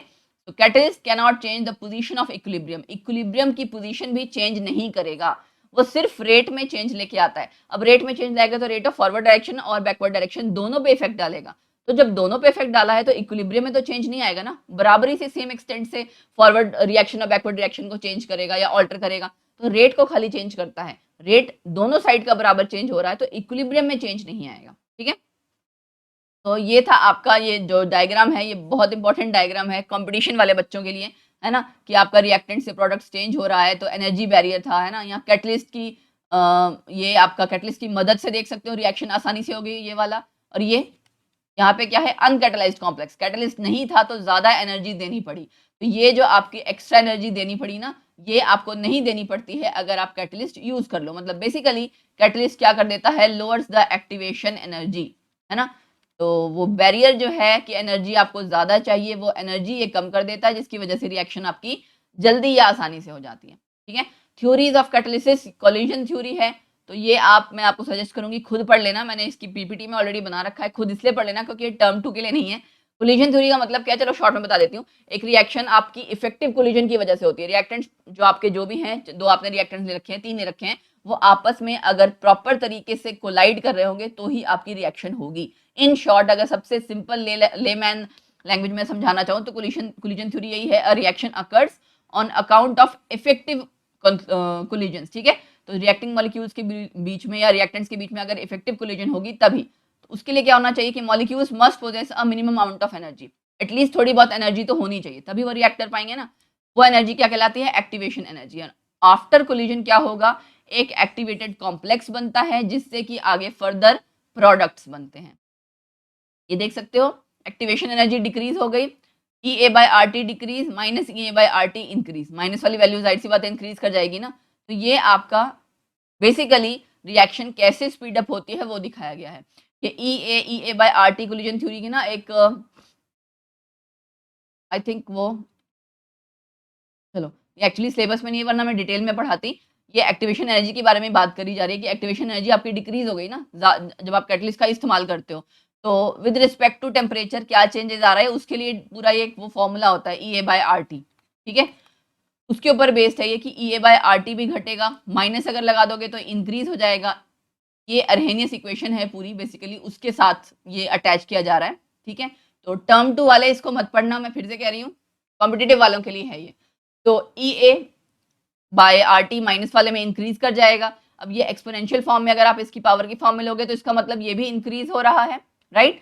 एंड के अगर ये इंक्रीज होगा तो आपकी के की वैल्यू इंक्रीज होगी। के की वैल्यू क्या है? के आपका जो कांस्टेंट है, जो आप रेट ऑफ रिएक्शन पढ़ रहे हो वो के, ये that is for rate of reaction. अगर के बढ़ रहा है तो आपकी रिएक्शन की स्पीड बढ़ेगी। कोलिजन थ्योरी को शॉर्ट में एक्सप्लेन किया गया है, ये मैं स्किप कर रही हूँ। एंड सेम वही चीज़ है मैकेनिज्म को शो करने के लिए। एडवांटेजेस मॉडर्न एडजॉर्प्शन थ्योरी के, ये नहीं पढ़ने हैं आपने, don't go for this. Enzyme catalyst, enzyme के बारे में मैं आपको पहले बता चुकी हूँ ना, बायोकेमिकल कैटलिस्ट, ये सारा आपका कैटलिसिस में ही आएगा बेटा। मतलब इट इज आप मैं एक्चुअली जो डिस्क्रिप्शन बॉक्स में जो आपके टाइम स्टैम्प्स होते हैं वो आपको मैं डाल दूंगी, तो जो बच्चे खाली +2 के लिए तैयारी कर रहे हैं वो टाइम स्टैम्प्स के अकॉर्डिंग +2 वाले टॉपिक्स पढ़ लेना। जो बच्चे ओवरऑल पढ़ना चाहते हैं उनके लिए सारा कुछ अवेलेबल रहेगा, राइट। सो दोनों के लिए एप्लीकेबल हो जाएगा। तो जितने भी आपके एंजाइम्स हैं वो आपको पता है कि हमारे जो बायोकेमिकल रिएक्शंस हैं वहां पे जो कैटलिस्ट यूज होते हैं वो एंजाइम्स ही होते हैं, जिनको आप बायोकेमिकल कैटलिस्ट या बायो कैटलिस्ट कहते हो। तो हर रिएक्शन के लिए पर्टिकुलर एंजाइम है। जैसे आप देख सकते हैं ना, कार्बोनिक एनहाइड्रेज क्या करता है? कैटलाइज करता है reaction of carbon dioxide with water, जिससे कि आपका कार्बोनिक एसिड बनता है हमारी बॉडी में। कार्बन डाइऑक्साइड जो अंदर बाहर जा रही है वो कार्बोनिक एनहाइड्रेज उस प्रोसेस में हेल्प करता है, ठीक है। तो ये देखो यहाँ लिख रखा है ना, forward reaction occurs when the blood takes up carbon dioxide in the tissues and reverse reaction occurs when the blood releases carbon dioxide in the lungs। तो जो आपकी रेस्पिरेशन हो रही है वहां पे आपका ये हेल्प करता है कार्बोनिक एनहाइड्रेज, ठीक है। एंजाइम सबस्ट्रेट, ये एक जो डायग्राम दिखाया हुआ है दैट इज आप लॉकेंट की हाइपोथेसिस की एक पर्टिकुलर एंजाइम एक पर्टिकुलर रिएक्टेंट के साथ ही अटैच हो पाएगा। अगर ये शेप सेम ना होती तो वो उसमें पूरा फिट नहीं हो पाता ना। तो यहाँ पे क्या आ गया? सिलेक्टिव इन नेचर या स्पेसिफिक है, ठीक है। स्पेसिफिक है कि एक पर्टिकुलर एंजाइम एक पर्टिकुलर रिएक्टेंट के साथ ही रिएक्ट करके ये कॉम्प्लेक्स बनाएगा और फर्दर आपके प्रोडक्ट्स बनाएगा, ठीक है। तो इस तरह से एंजाइम आपका काम करता है। ये देखो यहाँ दोबारा से सारा वही चीज शो किया हुआ है कि कौन सा आपका स्टेप फास्ट है, कौन सा स्लो एंड स्टेप है, रेट डिटरमाइनिंग स्टेप है। जब आपका प्रोडक्ट बन रहा है ना कॉम्प्लेक्स से, जब आपका प्रोडक्ट बन रहा है तो वो स्टेप आपका स्लो होता है, यानी जब आपका एंजाइम सबस्ट्रेट कॉम्प्लेक्स टूट रहा है, ठीक है। एंजाइम और सबस्ट्रेट का कॉम्प्लेक्स टूट के जब प्रोडक्ट बनाएगा तब वो वाला स्टेप आपका रेट डिटरमाइनिंग स्टेप है। Got it. So activity selectivity के बारे में मैंने बता दिया कि सिलेक्टिव इन नेचर है, पर्टिकुलर रिएक्शन के लिए पर्टिकुलर कैटलिस्ट ही यूज होगी। एक्टिविटी का क्या मतलब है कि एबिलिटी कैटलिस्ट की to accelerate the chemical reaction, कि वो कितना एक्टिव है, ठीक है। डिग्री ऑफ एक्सीलरेशन बहुत ज्यादा भी हो सकती है किसी किसी रिएक्शन में, किसी रिएक्शन में कम भी हो सकती है। तो ये सारे आप ये कह सकते हो प्रॉपर्टीज हैं कैटलिस्ट की। जियोलाइट भी आपका कैटलिसिस में ही आता है, शेप सेलेक्टिव कैटलिस्ट। ये आपकी जियोलाइट्स होते क्या है? एल्यूमिनो सिलिकेट्स, जिनका ये फॉर्मूला है ना, उसमें एल्यूमिनियम होता है, सिलिका होता है, दोनों चीज होती हैं और उसके अलग अलग टाइप के एग्जांपल्स होते हैं। इन जनरल ये फॉर्मूला दिया गया है, ठीक। तो उसमें आपका कोई ना कोई एक कैटायन होता है। कैटायन कौन सा? सोडियम का हो सकता है, पोटेशियम, कैल्शियम, इन जनरल यही होते हैं। तो जैसे एक छन्नी होती है ना, एक पर्टिकुलर छन्नी में से सपोज करो आप दूध वाली छन्नी है, उसकी बहुत बारीक से वो होल्स हैं। कोई किसी और चीज की छन्नी है, उसमें आपको सपोज करो छानना है, हर में पर्टिकुलर जो पोर्स हैं वो अलग अलग साइज के होते हैं ना। तो यानी कि हर एक छन्नी अलग अलग चीज के लिए बनी है, अलग अलग चीज को छानने के लिए। तो these types of reactions are shape selective catalyst. कि आपके जियोलाइट्स जो हैं वो आपके जो इनकी रिएक्शंस जो वो कैरी करते हैं वो डिपेंड करता है shape and size of the reacted and product molecules. तो अलग अलग टाइप का जियोलाइट अलग अलग टाइप की रिएक्शंस के लिए होंगे, क्योंकि सब जो आपके रिएक्टेंट्स या प्रोडक्ट्स जिनको आप आपस में ओवरऑल रिएक्शन को स्टडी कर रहे हो उनकी शेप और साइज वेरी करेंगे, ठीक है। तो इसीलिए इसको कहा जाता है शेप सेलेक्टिव कैटालिसिस। तो ये आप उसका एग्जांपल दिखा सकते हो, अलग अलग जियोलाइट है, ये देख सकते हो ना, अलग अलग शेप जैसी नजर आ रही है आपको, राइट। ये हो गया आपका जी जियोलाइट। कैटलिसिस आपका जहां जहां इंडस्ट्रीज में यूज होता है ये उसके एग्जांपल है, हमने पहले भी पढ़ा। हेबर प्रोसेस अमोनिया के लिए, ऑस्वाल्ड प्रोसेस नाइट्रिक एसिड को बनाने के लिए, कॉन्टैक्ट प्रोसेस सल्फ्यूरिक एसिड को बनाने के लिए। ये आपका कॉम्पिटिटिव एग्जाम में काम आएगा, ठीक है जी। तो ये सब आप उसके लिए पढ़ लेना जो बच्चे तैयारी कर रहे हैं। नेक्स्ट इसमें जो आपका मेन टॉपिक आता है दैट इज कोलॉइड्स, ठीक है। आपको स्टार्टिंग से चैप्टर मैंने क्या बताया, एब्जॉर्प्शन, एब्जॉर्प्शन के बारे में पढ़ना, उसका डिफरेंस, उसके जो मेन पॉइंट्स थे, एक्सोथर्मिक है नहीं है क्या है वो सब। उसके बाद आपका क्या था, फिजियोजॉर्प्शन, केमिजॉर्प्शन, वो सेकंड टॉपिक इंपॉर्टेंट था। एंड उसके बाद आपका क्या था, फ्रेंडली एड्सॉर्प्शन, आइसोथर्म। अभी तक आपके ये मेन टॉपिक से पॉइंट्स थे जिसको आपको पढ़ना है। उसके बाद जो आपका चौथा टॉपिक है इस चैप्टर में जो बहुत इंपॉर्टेंट है दैट इज कोलॉइड्स। कोलॉइड्स के बारे में सब कुछ आना चाहिए। तो कोलॉइडल स्टेट यानी कि कोलॉइड्स, ठीक है। अब कोलॉइड्स में मेनली क्या है, पार्टिकल साइज की बात हो रही है। आपने देखो कई तरह की चीजें पढ़ी हैं, ठीक है। जैसे ट्रू सॉल्यूशंस आपने पढ़ा है, ट्रू सॉल्यूशंस में मतलब सॉल्यूशंस आप कई बार पढ़ चुके हो, ठीक है। कोलॉइड्स आप फर्स्ट टाइम पढ़ रहे हैं या 9th-10th में एक बार एक जगह टॉपिक आता है। तो बेसिकली इनमें फर्क क्या है, साइज ऑफ पार्टिकल्स का। ट्रू सॉल्यूशंस में जो पार्टिकल्स का साइज है वो बहुत छोटा होता है, ठीक है। उसके बाद आपके 3 टाइप्स हैं, ये आप देख सकते हैं, ये ट्रू सॉल्यूशन, ये आपका कोलॉइडल, ये आपका सस्पेंशन। सस्पेंशन में पार्टिकल साइज सबसे बड़ा है, ट्रू सॉल्यूशन में पार्टिकल साइज सबसे छोटा है, कोलॉइडल में बीच का साइज है, ठीक है। और ये इनमें तीनों में क्या फर्क है वो बड़ा मेन इंपॉर्टेंट चीज है। ये तो साइज का फर्क हो गया, ठीक है ना। साइज में इतना सारा याद करने की जरूरत नहीं है, आप किसी एक टर्म में याद कर लो। ये वाला याद करना है नैनोमीटर वाला तो नैनोमीटर वाला याद कर लो, जैसे भी याद करना है वैसे याद कर सकते हो, ठीक है। तो मोस्टली सब जगह नैनोमीटर या आंगस्ट्रम वाला ही होता है, तो ये इन दोनों में से आप कोई भी याद कर लो चलेगा, ठीक है। बट ये आपको पॉइंट याद होना चाहिए कि आपका किस में कितने नैनोमीटर है, कितने आंगस्ट्रम है। जैसे यहाँ पे 10 आंगस्ट्रम है ट्रू सॉल्यूशन में, 10 से 1000, 1000 से ऊपर, ठीक है। या 1 नैनोमीटर, 1 से 100 नैनोमीटर, 100 ग्रेटर देन 100 नैनोमीटर, ठीक है। तो साइज आपका डिफर करता है। साइज ऑफ पार्टिकल सस्पेंशन में क्या होगा, यहाँ तो आप देख सकते हो ना, ट्रू सॉल्यूशन का बताया था कि ये these can be detected by any optical means, मतलब ऑप्टिकल जो आपके वो इंस्ट्रूमेंट्स होते हैं ना, उससे आप चेक कर सकते हो। And freely diffuse through membranes, membranes में से ये इजिली डिफ्यूज कर जाता है, पास आउट कर जाता है। सस्पेंशन में पार्टिकल्स बहुत बड़े होते हैं, it can be seen bye naked eye, इनको आप ऐसे ही देख सकते हो, और ये फिल्टर पेपर से पास नहीं करेंगे, ठीक है।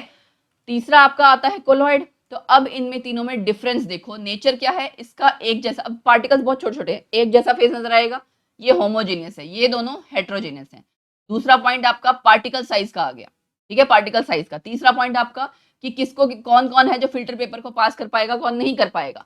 तो ये आपका ऑर्डिनरी फिल्टर पेपर और एनिमल मेम्ब्रेन दोनों को पास कर जाएगा, क्योंकि पार्टिकल्स बहुत छोटे हैं। लेकिन ये इन दोनों में से किसी को भी पास नहीं करेगा। Do not pass through filter paper and animal membrane, ये एक को करेगा, एक को नहीं करेगा, क्योंकि इनके साइज मिड में है। Pass through ordinary filter paper, लेकिन एनिमल मेम्ब्रेन को क्रॉस नहीं करेगा, ठीक है। अब ये याद रखना कि किसको नहीं करेगा, फिल्टर पेपर को कर देगा लेकिन एनिमल मेम्ब्रेन को नहीं करेगा, ये चीज ध्यान रखना। सेटल, ये आपके सेटल नहीं होते, बहुत छोटी पार्टिकल्स हैं, मूव ऑन करते रहते हैं, ये भी आपके सेटल नहीं होते। लेकिन ये after some time settle down जाते हैं। अगर पानी में आप मिट्टी मिला दो, मिट्टी के पार्टिकल्स कुछ टाइम बाद नीचे बैठ जाते हैं ना, तो बेसिकली वो आपका सस्पेंशन है, ठीक है।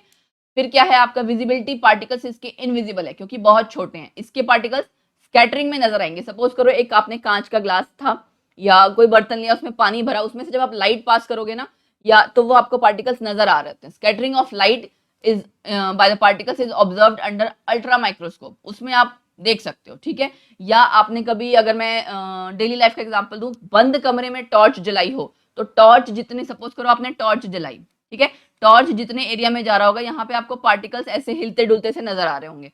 वो भी एक कोलॉइडल पार्टिकल का एग्जांपल है कि आपके पार्टिकल के साइज इस तरह से अंधेरे में जब आप देखते हो, वो एक बेसिकली एक प्रॉपर्टी है, उसकी इफेक्ट है, वो हम आगे पढ़ेंगे। लेकिन एग्जांपल बताने के लिए मैं आपको जस्ट बता रही हूँ कि स्कैटरिंग ऑफ लाइट जब होगी मतलब उन पार्टिकल्स के थ्रू, तो आप उसको अल्ट्रा माइक्रोस्कोप में देख सकते हो, ठीक है। और इसके पार्टिकल्स, सस्पेंशन के पार्टिकल्स इतने बड़े होते हैं कि आप उनको नॉर्मली ऐसे ही आंखों से देख सकते हो, ठीक। इसमें डिफ्यूजन बहुत आसानी से होगा, जाहिर सी बात है, पार्टिकल्स बहुत छोटे हैं। इसमें स्लोली डिफ्यूजन होगा, इसमें डिफ्यूज करता ही नहीं है, गॉट इट। फिर अपीयरेंस कैसी होगी, यहाँ पे पार्टिकल्स बहुत छोटे हैं तो ट्रांसपेरेंट होगा, ठीक है ना। यहाँ पे पार्टिकल्स आपके बहुत छोटे हैं, इसमें तो ट्रू सॉल्यूशन में क्लियर एंड ट्रांसपेरेंट, इसमें थोड़ा सा धुंधलापन, और इसमें ओपेक, नजर ही नहीं कुछ आएगा क्योंकि पार्टिकल्स के साइज बहुत बड़े बड़े हैं। तो ये डिफरेंस वेरी इंपॉर्टेंट, इसको अच्छे से करना, गॉट इट। फिर क्या है, dispersed phase and dispersed medium. जैसे आप सॉल्यूशन बनाते हो, सॉल्यूट सॉल्वेंट, दो चीज होती है ना, वैसे ही कोलॉइडल सॉल्यूशन में उसको क्या कहा गया है, डिस्पर्स्ड फेज, डिस्पर्शन मीडियम। तो जो आपका कंपोनेंट स्मॉल प्रोपोर्शन में है, जैसे सॉल्यूट जो आपका होता था, सॉल्यूट की जगह यहाँ पे क्या आ गया है, जस्ट लाइक यहाँ लिखा भी हुआ है, just like solute in a solution, वो आपका डिस्पर्स्ड फेज कहलाता है। जो आपका कंपोनेंट ज्यादा में था, जस्ट लाइक सॉल्वेंट, उसे आप डिस्पर्शन मीडियम कहते हो, ठीक है। तो वाटर आपका डिस्पर्शन मीडियम मान लिया गया, उसमें हमने सिल्वर अगर मिलाया है तो सिल्वर क्या हो जाएगा, वो डिस्पर्स्ड फेज, ठीक है। क्लासिफिकेशन क्या है, on the basis of dispersed phase and dispersion medium, उनकी फिजिकल स्टेट पे डिपेंड करता है पहला क्लासिफिकेशन, ठीक है। कई तरह की क्लासिफिकेशन है, तो पहला क्लासिफिकेशन यही है कि आपने ये टेबल आपको याद होना चाहिए, दिस इज ऑल्सो इंपॉर्टेंट, ठीक है, कि आपने डिस्पर्स फेज लिक्विड लिया, डिस्पर्शन मीडियम, यहाँ मीडियम आना चाहिए था, डिस्पर्शन मीडियम आपने गैस लिया है, तो लिक्विड इन गैस, ठीक है, उस सिस्टम को आप क्या कहलाओगे, क्या कहोगे, एरोसोल्स। इन जनरल एरोसोल्स कहते हैं, एरोसोल्स ऑफ लिक्विड्स, क्योंकि उसमें लिक्विड है मिला हुआ किसमें, गैशियस फेज में। अब फॉग, फॉग आप देखो, फॉग में वाटर वेपर्स होते हैं ना, आप कह सकते हो, तो वाटर वेपर्स क्या है, लिक्विड जैसा है, बाकी सारा क्या है, गैशियस सा फेज है, एयर आपकी पूरी गैशियस ही है, लिक्विड इन गैस, इसलिए फॉग्स, क्लाउड्स, ठीक है, या जो आप इंसेक्टिसाइड का स्प्रे करते हो उसमें भी हल्का हल्का लिक्विड है गैशियस फॉर्म में, तो ये आपका एग्जाम्पल हो गया। ये पूरा चार्ट आपको याद होना चाहिए, solid in gas, gas in gas, liquid in liquid, क्या क्या चीजें होती हैं, उसके एग्जाम्पल, चीज है, बटर है, जैसे बटर की बात पूछ ली गई, कर्ड पूछ ली गई, जेली पूछ लिया गया, कौन सा एग्जाम्पल किस में आएगा, ये आपको अच्छे से चार्ट आना चाहिए, it is very much important, और ये आपको आसानी से समझ में आएगा। जैसे सपोज करो मैं आपको अगर कहती हूँ, सपोज करो एग्जाम्पल हम लेते हैं मिल्क, ठीक है, दूध का एग्जाम्पल लिया, दूध में आपको पता है ऊपर कई बार घी सा तैर रहा होता है ना, तो वो क्या है, वो जो ऑयल के उसके ग्लोब जो ऑयल जैसा नजर आ रहा है, ऑयल जैसा एक तरह का घी या ऑयल जो है आपका, है ना, लिक्विड फॉर्म ही है, लिक्विड इन लिक्विड, मिल्क भी आपका लिक्विड था ना, तो आपका जो दोनों फेज है, डिस्पर्स्ड फेज और डिस्पर्शन मीडियम, दोनों ही लिक्विड था, तो लिक्विड इन लिक्विड को आप क्या कहते हो, इमल्शन, ठीक है। तो ये आपका मिल्क उसका एग्जाम्पल हो जाएगा, फाइन। अब अगर मैं बात करती हूँ, सपोज करो हम बात करते हैं चीज, बटर की या जेली या कर्ड की, तो वहां पे क्या है, लिक्विड मटेरियल प्रेजेंट है सॉलिड में, जेल्स जितने भी आपके होते हैं वो लिक्विड एंड सॉलिड हैं, तो आपको इसको याद करना पड़ेगा अच्छे से कि किसमें आपका, इसको इसी तरह से टेबल की फॉर्म में याद करना कि किसको आप क्या कहते हो, एरोसोल किसको कहोगे, इमल्शन, सॉल, ये अलग अलग नाम किसके किसके हैं, और उसका एग्जाम्पल, सबका एक एक दो दो एग्जाम्पल पता होना चाहिए। जहां डेली लाइफ एग्जाम्पल आ रहा है जैसे जेली, कर्ड, ये सारे एग्जाम्पल्स आने चाहिए, ठीक है। ये हो गया आपका पहली क्लासिफिकेशन। दूसरी क्लासिफिकेशन है नेचर ऑफ इंटरेक्शन बिटवीन, दोनों के इंटरेक्शन के बीच में, दिस इज ऑल्सो इंपॉर्टेंट। इसका आगे ये डिफरेंस है ना, डिफरेंस आपको डिटेल में करना है। Lyophilic colloid, philic word and phobic word I think आपने पहले सुन रखा होगा केमिस्ट्री में भी, जब आप ऑर्गेनिक केमिस्ट्री करते हो, इलेक्ट्रोफिलिक है ना, hydrophilic, hydrophobic, philic phobic word आप पढ़ चुके हैं। फिलिक का वर्ड मतलब का मतलब क्या होता है, सॉरी, फिलिक वर्ड का मतलब लविंग, फोबिक का हेटिंग या उससे दूर जाना, ठीक है, डरना, फोबिया जिस जो आपका वर्ड होता है उससे बना है। तो लायोफिलिक मतलब वाटर लविंग हो जाएगा, लायोफोबिक मतलब वाटर हेटिंग, ठीक है। सो कोलॉइडल पार्टिकल, जिसमें पार्टिकल्स आपके उनकी ग्रेटर एफिनिटी हो for the dispersion medium, dispersion medium मतलब सॉल्वेंट की बात कर रहे हैं, अगर डिस्पर्शन मीडियम यानी आपका इन जनरल उसको सॉल्वेंट कहते हैं ना, उसके लिए अगर पार्टिकल्स की ज्यादा एफिनिटी है तो लायोफिलिक कोलॉइड्स, लेकिन अगर एफिनिटी नहीं है दोनों मीडियम के बीच में, दोनों डिस्पर्स फेज और डिस्पर्शन मीडियम के बीच में उतनी इंटरेक्शन अच्छी नहीं है या एफिनिटी उतनी नहीं है, तो आप क्या कहोगे उसे, लायोफोबिक कोलॉइड्स, ठीक है। ये दो टाइप के कोलॉइड्स हैं, तो यहाँ पे इनका जो एग्जाम्पल है एंड इसके जितने ये 7-8 पॉइंट्स हैं वो सब आपको पता होना चाहिए इस टेबल को अच्छे से करना। पहला पॉइंट, सरफेस टेंशन कैसी होगी, lower than that of the medium, जाहिर सी बात है जब आपका इंटरेक्शन अच्छा है दोनों के बीच में सरफेस टेंशन कम होगी, ठीक है। और यहाँ पे same as that of the medium, similar सी ही होगी।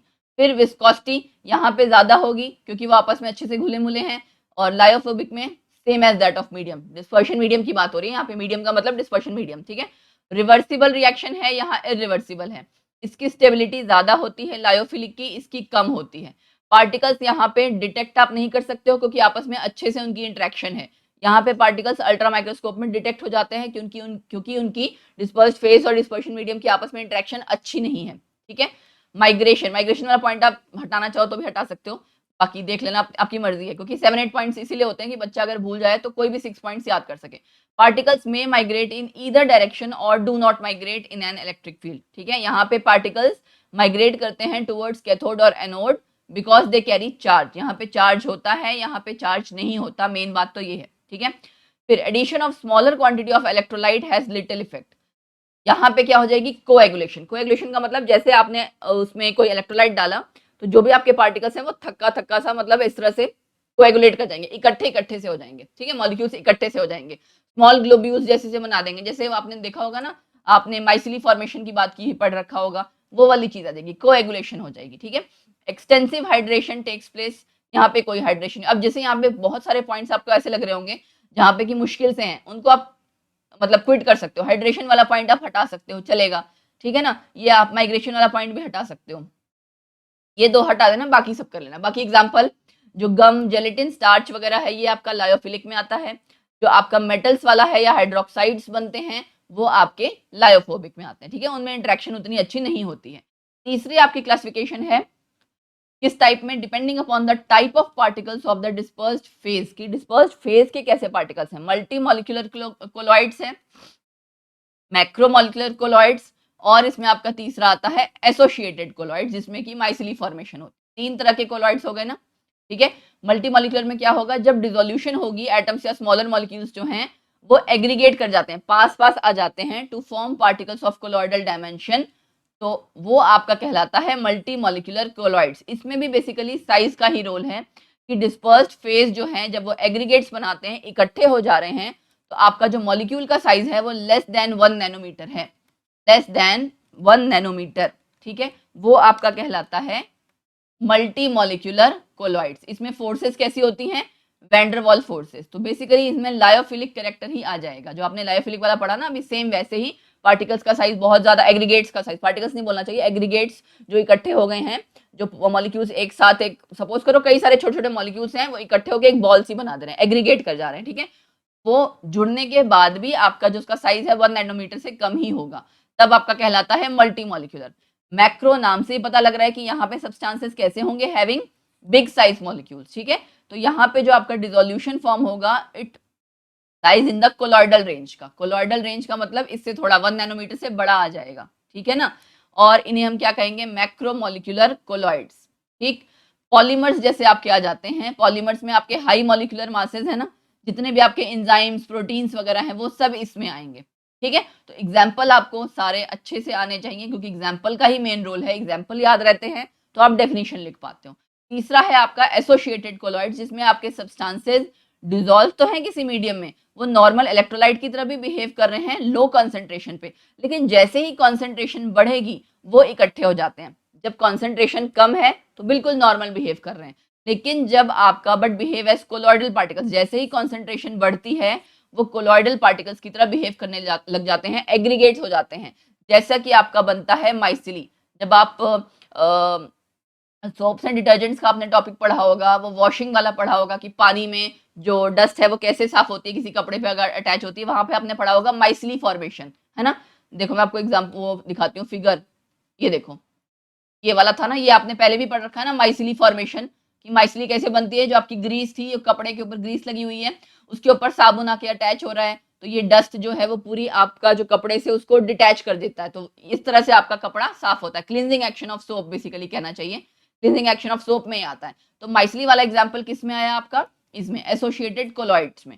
इसका भी तीनों का डिफरेंस देख लो कि कैसे कैसे बनता है, formed by the aggregation of large number of atoms और मॉलिक्यूल्स, जिनका कि आपका डायमीटर का साइज लेस देन 1 नैनोमीटर होगा, यहाँ पे molecules of large size, sorry, ठीक है, पॉलीमर्स आ जाएंगे, यहाँ पे formed by aggregation of large number of ions in concentrated solution, concentrated का मतलब क्या है, जहाँ पे हाई कंसेंट्रेशन होगी, ठीक है, तो आपका सॉल जो है वो आप यहाँ पे सॉल्यूशन नहीं लिखोगे, आप सॉल ही लिखोगे, फर्क है सॉल्यूशन एंड सॉल में, ठीक है।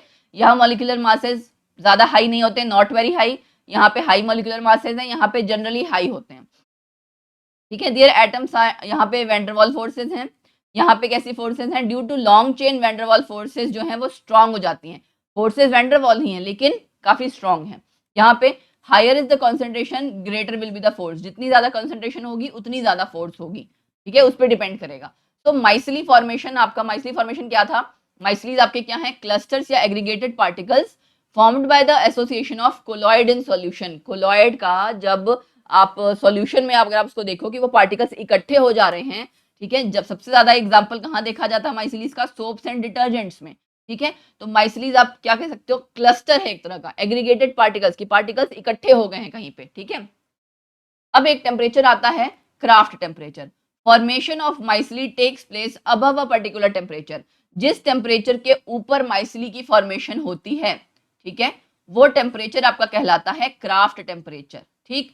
और एक पर्टिकुलर कंसंट्रेशन भी होनी चाहिए ना, हमने पढ़ा था, वो कंसंट्रेशन आपकी कहलाती है CMC, क्रिटिकल माइसिली कंसंट्रेशन या माइसलाइजेशन कंसंट्रेशन, ठीक है। तो ये आपको पता होना चाहिए। अब आपको ये पता होना चाहिए कि सोडियम स्टीरेट या ये सब चीजें क्या है।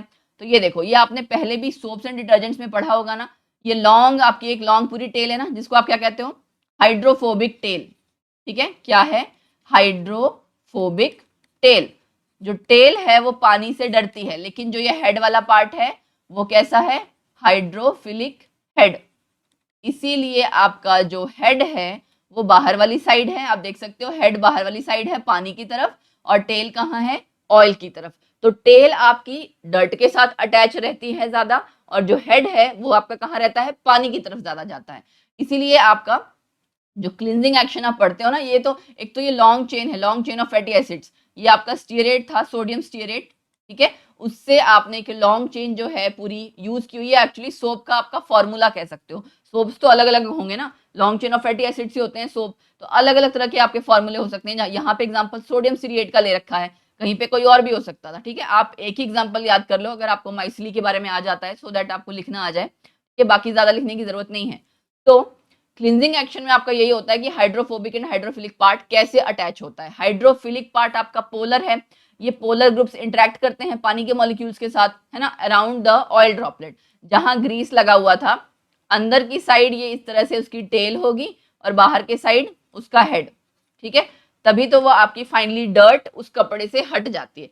ऑयल के साथ कौन अटैच होता है, टेल वाला पार्ट। पानी के साथ पानी की तरफ कौन ज्यादा रहता है, हेड वाला पार्ट, ठीक है। तो ये आपको ध्यान रखना है, जिससे कि आप ये एग्जाम्पल अगर ये डायग्राम से याद रखोगे ना, तो आसानी से एक्सप्लेन कर पाओगे। तो यहां से आपका क्लींजिंग एक्शन ऑफ सोप हो गया, ठीक है, क्लियर हो गया।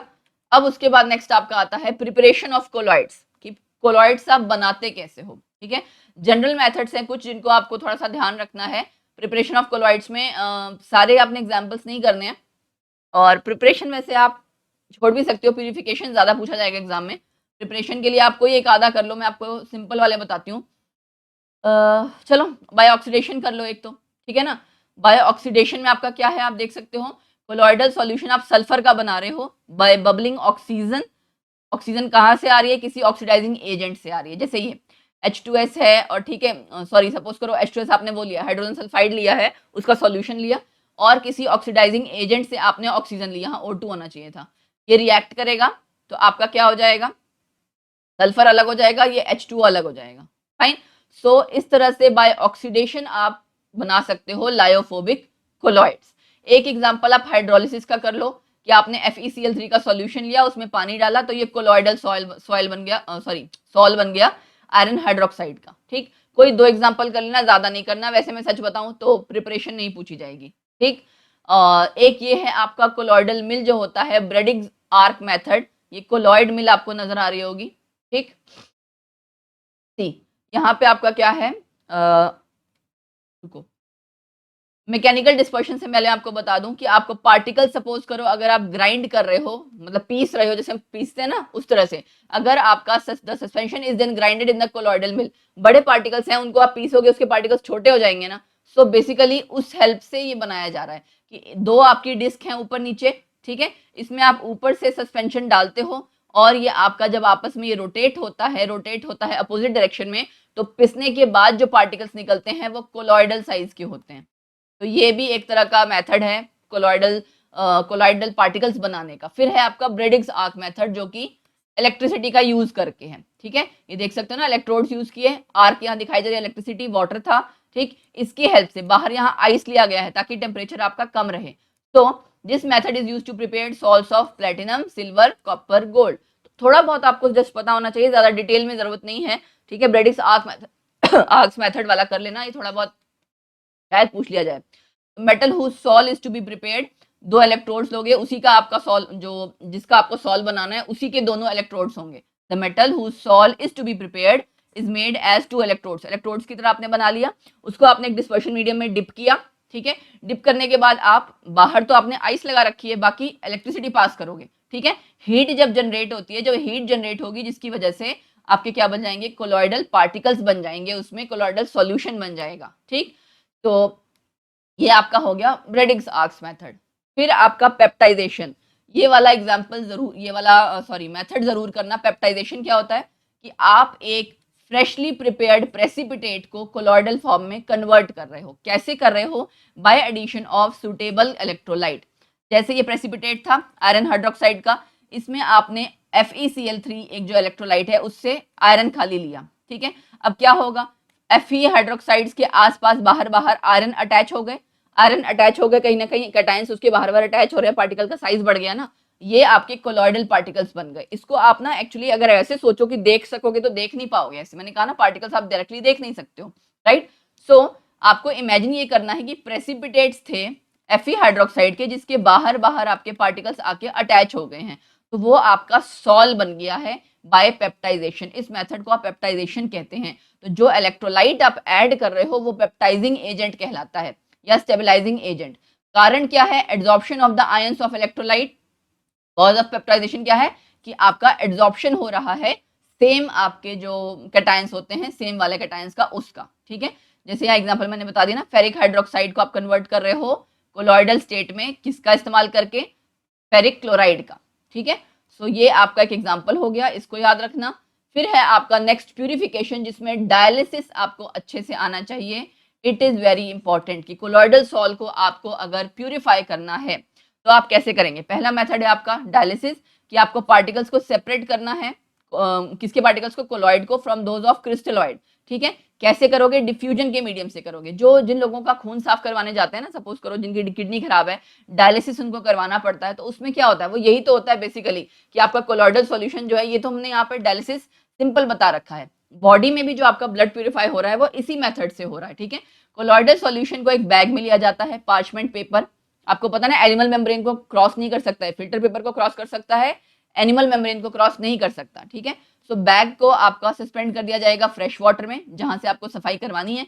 इंप्यूरिटीज आपके स्लोली डिफ्यूज कर जाती हैं out of the bag, bag में से इंप्यूरिटीज चली जाएंगी, कोलॉइडल सॉइल नहीं जाएगा, तो कोलॉइडल सॉइल अंदर वहीं रह जाएगा। डिस्टिल्ड वाटर, उसको बार बार आप रेगुलरली चेंज करते रहते हो, एक टाइम के बाद ऐसा आता है कि प्रॉपर्ली पूरा साफ हो जाता है। ठीक है, सो कोलॉइडल पार्टिकल्स को आप बेसिकली जो कोलॉइडल सॉल्ट था आप उसको प्यूरिफाई कर रहे हैं ना।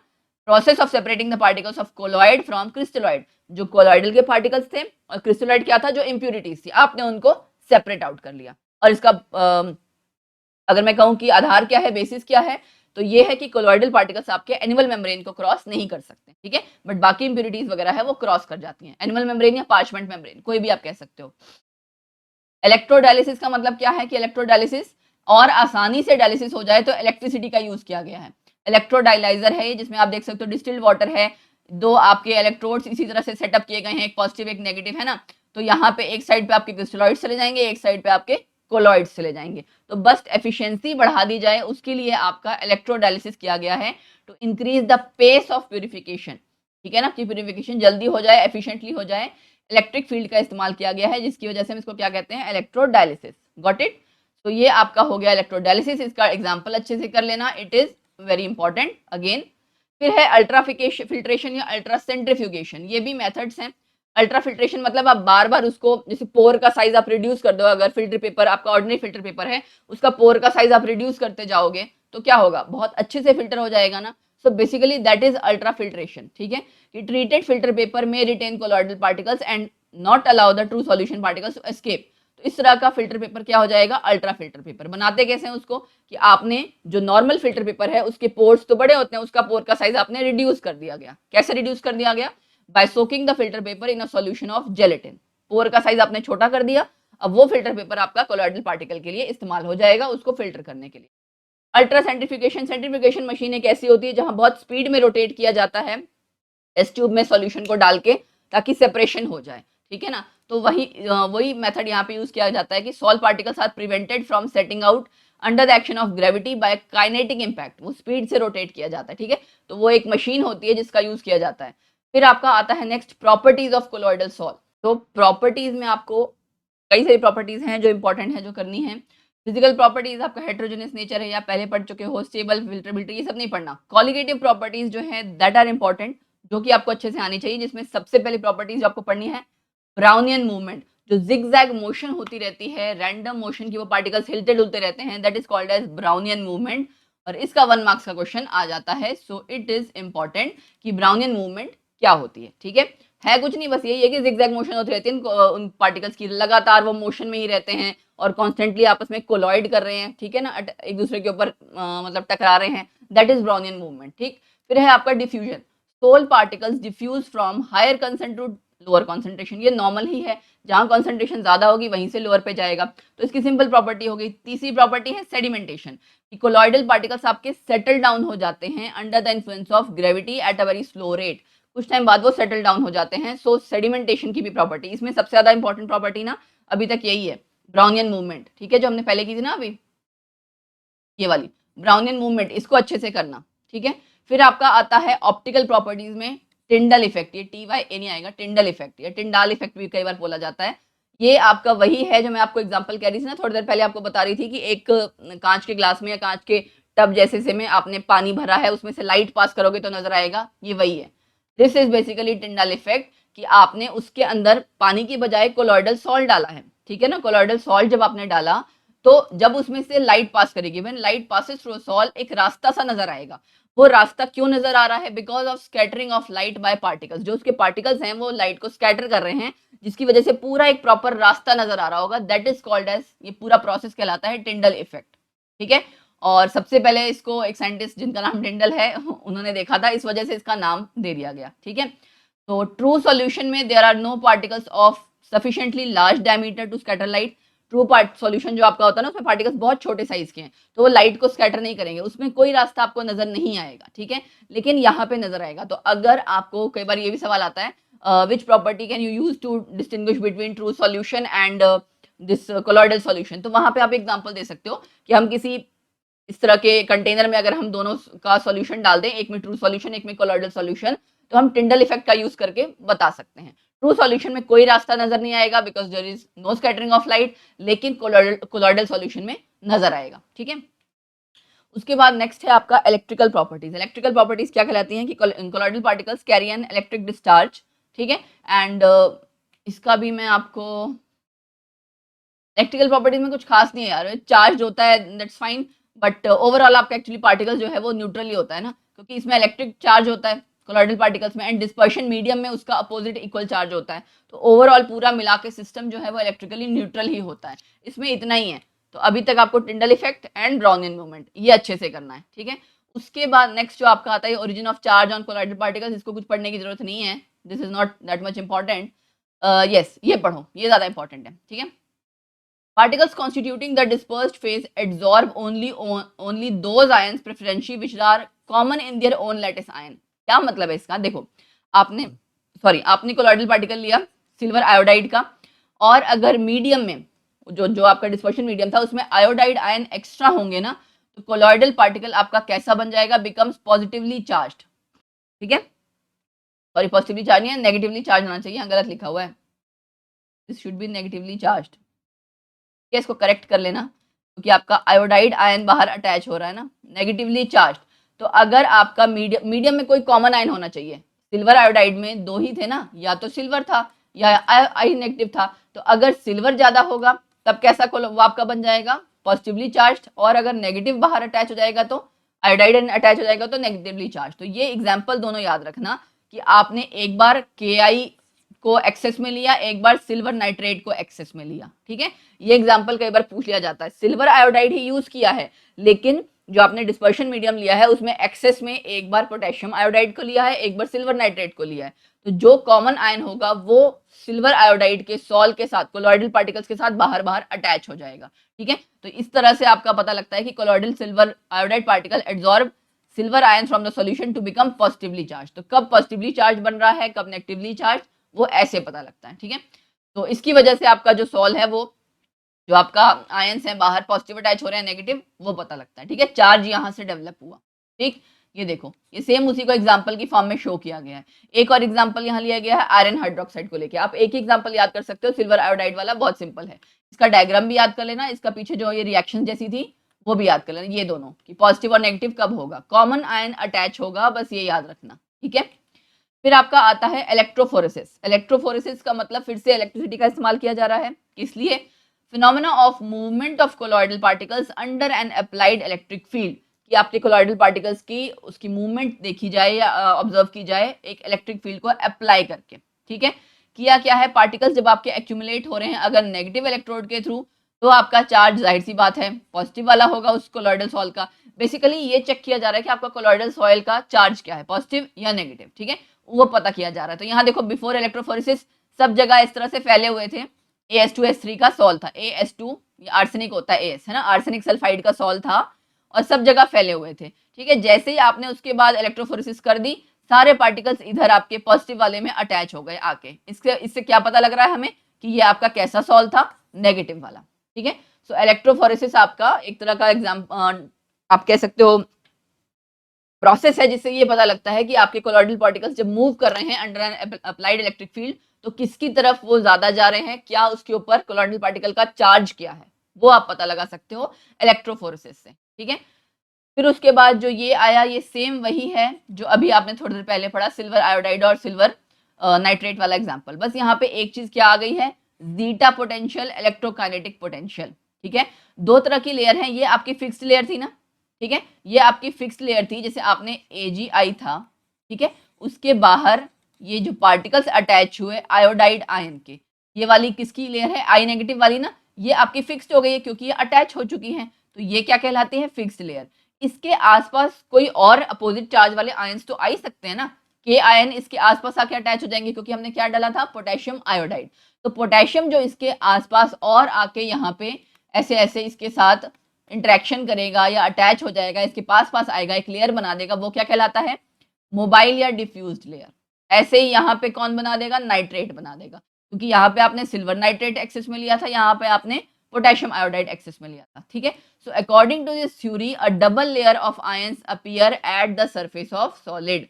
जो AgI का सॉलिड था, AgI का सॉलिड, ये AgI का सॉलिड था, उसके आसपास आपको दो लेयर्स नजर आ रही हैं, एक फिक्स्ड लेयर, एक मोबाइल या डिफ्यूज्ड लेयर, ठीक है। तो ये जो दोनों लेयर्स बन गई हैं, इनके बीच में क्या हो जाएगा, एक तरह का पोटेंशियल डिफरेंस।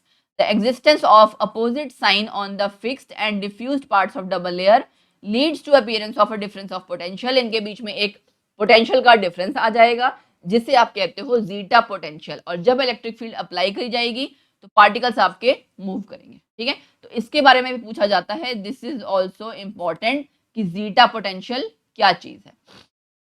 फिर है आपका इलेक्ट्रोऑस्मोसिस। इलेक्ट्रोऑस्मोसिस सिंपल पता है ना कि आपके पार्टिकल्स मूव करते हैं, राइट, सॉल्वेंट पार्टिकल्स मूव करते हैं, जहां पे उनकी कॉन्सेंट्रेशन ज्यादा है वहां से कम कॉन्सेंट्रेशन में इलेक्ट्रिसिटी का इस्तेमाल कर लिया गया, तो इलेक्ट्रोऑस्मोसिस। इसको ज्यादा मत पढ़ना, कोई जरूरत नहीं है इतनी, ठीक है। स्टेबिलिटी ऑफ सोल, स्टेबल कब रहेंगे सोल्स, आपके थर्मोडायनेमिकली अनस्टेबल होते हैं, ठीक है।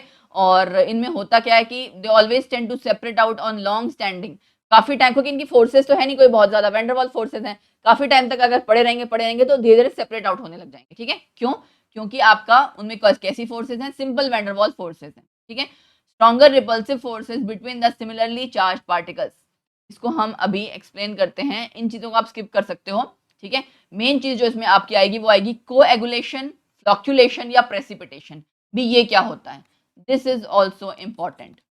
फिनोमेना आपका, प्रोसेस आपका, जब आपके प्रेसिपिटेशन हो रही है किसकी, कोलॉइडल सॉल्यूशन की, अगर उसमें कोई एक्सेस में इलेक्ट्रोलाइट डाल दिया जाए, ठीक है। मैंने आपको कहा था ना स्टार्टिंग में कि पार्टिकल्स एग्रीगेट हो जाएंगे, पास पास इकट्ठे हो जाएंगे, जिसे हम कहते हैं कोएगुलेशन।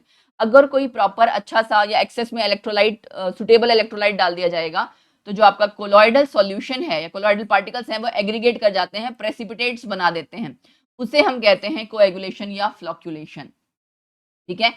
इन इलेक्ट्रोफोरेसिस होता क्या आपका, colloidal particles move towards a positively charge electrode, तो ये जब आपका इलेक्ट्रोड के कांटेक्ट में आ रहा है काफी टाइम तक, तो ये क्या हो जाते हैं, डिस्चार्ज और प्रेसिपिटेट आउट हो जाते हैं। तो वो एक तरह का मेथड हो गया कि आप कोएगुलेट अगर करवाना चाहो कोलॉइडल पार्टिकल को, तो इलेक्ट्रोफोरेसिस की मदद से करवा सकते हो, ठीक है। और जो by mixing two oppositely charged sols, कि अगर दो अलग अलग चार्ज वाले सोल्स हैं उनको भी आप म्यूचुअली इस तरह से अगर सेग्रीगेट करना चाहो तो कर सकते हो। इसको रहने देना, ये वाला रहने देना, आपको सिर्फ डेफिनेशन पता होनी चाहिए कोएगुलेशन की, ठीक है। ज्यादा से ज्यादा इलेक्ट्रोफोरेसिस वाला एग्जांपल बता सकते हो कि कैसे होता है इसके साथ कनेक्ट करके, ठीक। ये सब नहीं करना आपने। फिर Hardy-Schulze rule, it is very important, इसको कर लेना। हार्डी-शुल्ज रूल क्या कहता है कि कोएगुलेशन कैपेसिटी इस पे डिपेंड करेगी, उसके बारे में है ये। कोएगुलेशन कैपेसिटी डिफरेंट इलेक्ट्रोलाइट्स की डिफरेंट होती है कि कोई आसानी से कोएगुलेट करवाएगा, कोई मुश्किल से कोएगुलेट करवाएगा, है ना। मैंने कहा था ना सुटेबल इलेक्ट्रोलाइट। तो ये डिपेंड करता है valency of the active ion का। एक्टिव आयन किसका? जो आयन आपका इस्तेमाल हो रहा है, जो मदद करेगा कोएगुलेशन में, जिसे आप क्या कहते हो? फ्लक्चुलेटिंग आयन। तो जितनी ज्यादा वैलेंसी होगी उस आयन की, उतनी ही ज्यादा उसकी पावर होगी, कोएगुलेटिंग पावर। कोएगुलेटिंग पावर किसी इलेक्ट्रोलाइट की डायरेक्टली प्रोपोर्शनल हो गई उसकी वैलेंसी पे, ठीक है। किसकी वैलेंसी पे? आयंस कॉजिंग कोएगुलेशन, जो कोएगुलेशन या फ्लक्चुलेशन करवा रहे हैं, उस आयन की वैलेंसी पे डिपेंड करेगा कि कितनी आसानी से कोएगुलेशन होगा या उसकी कितनी पावर है, ठीक है।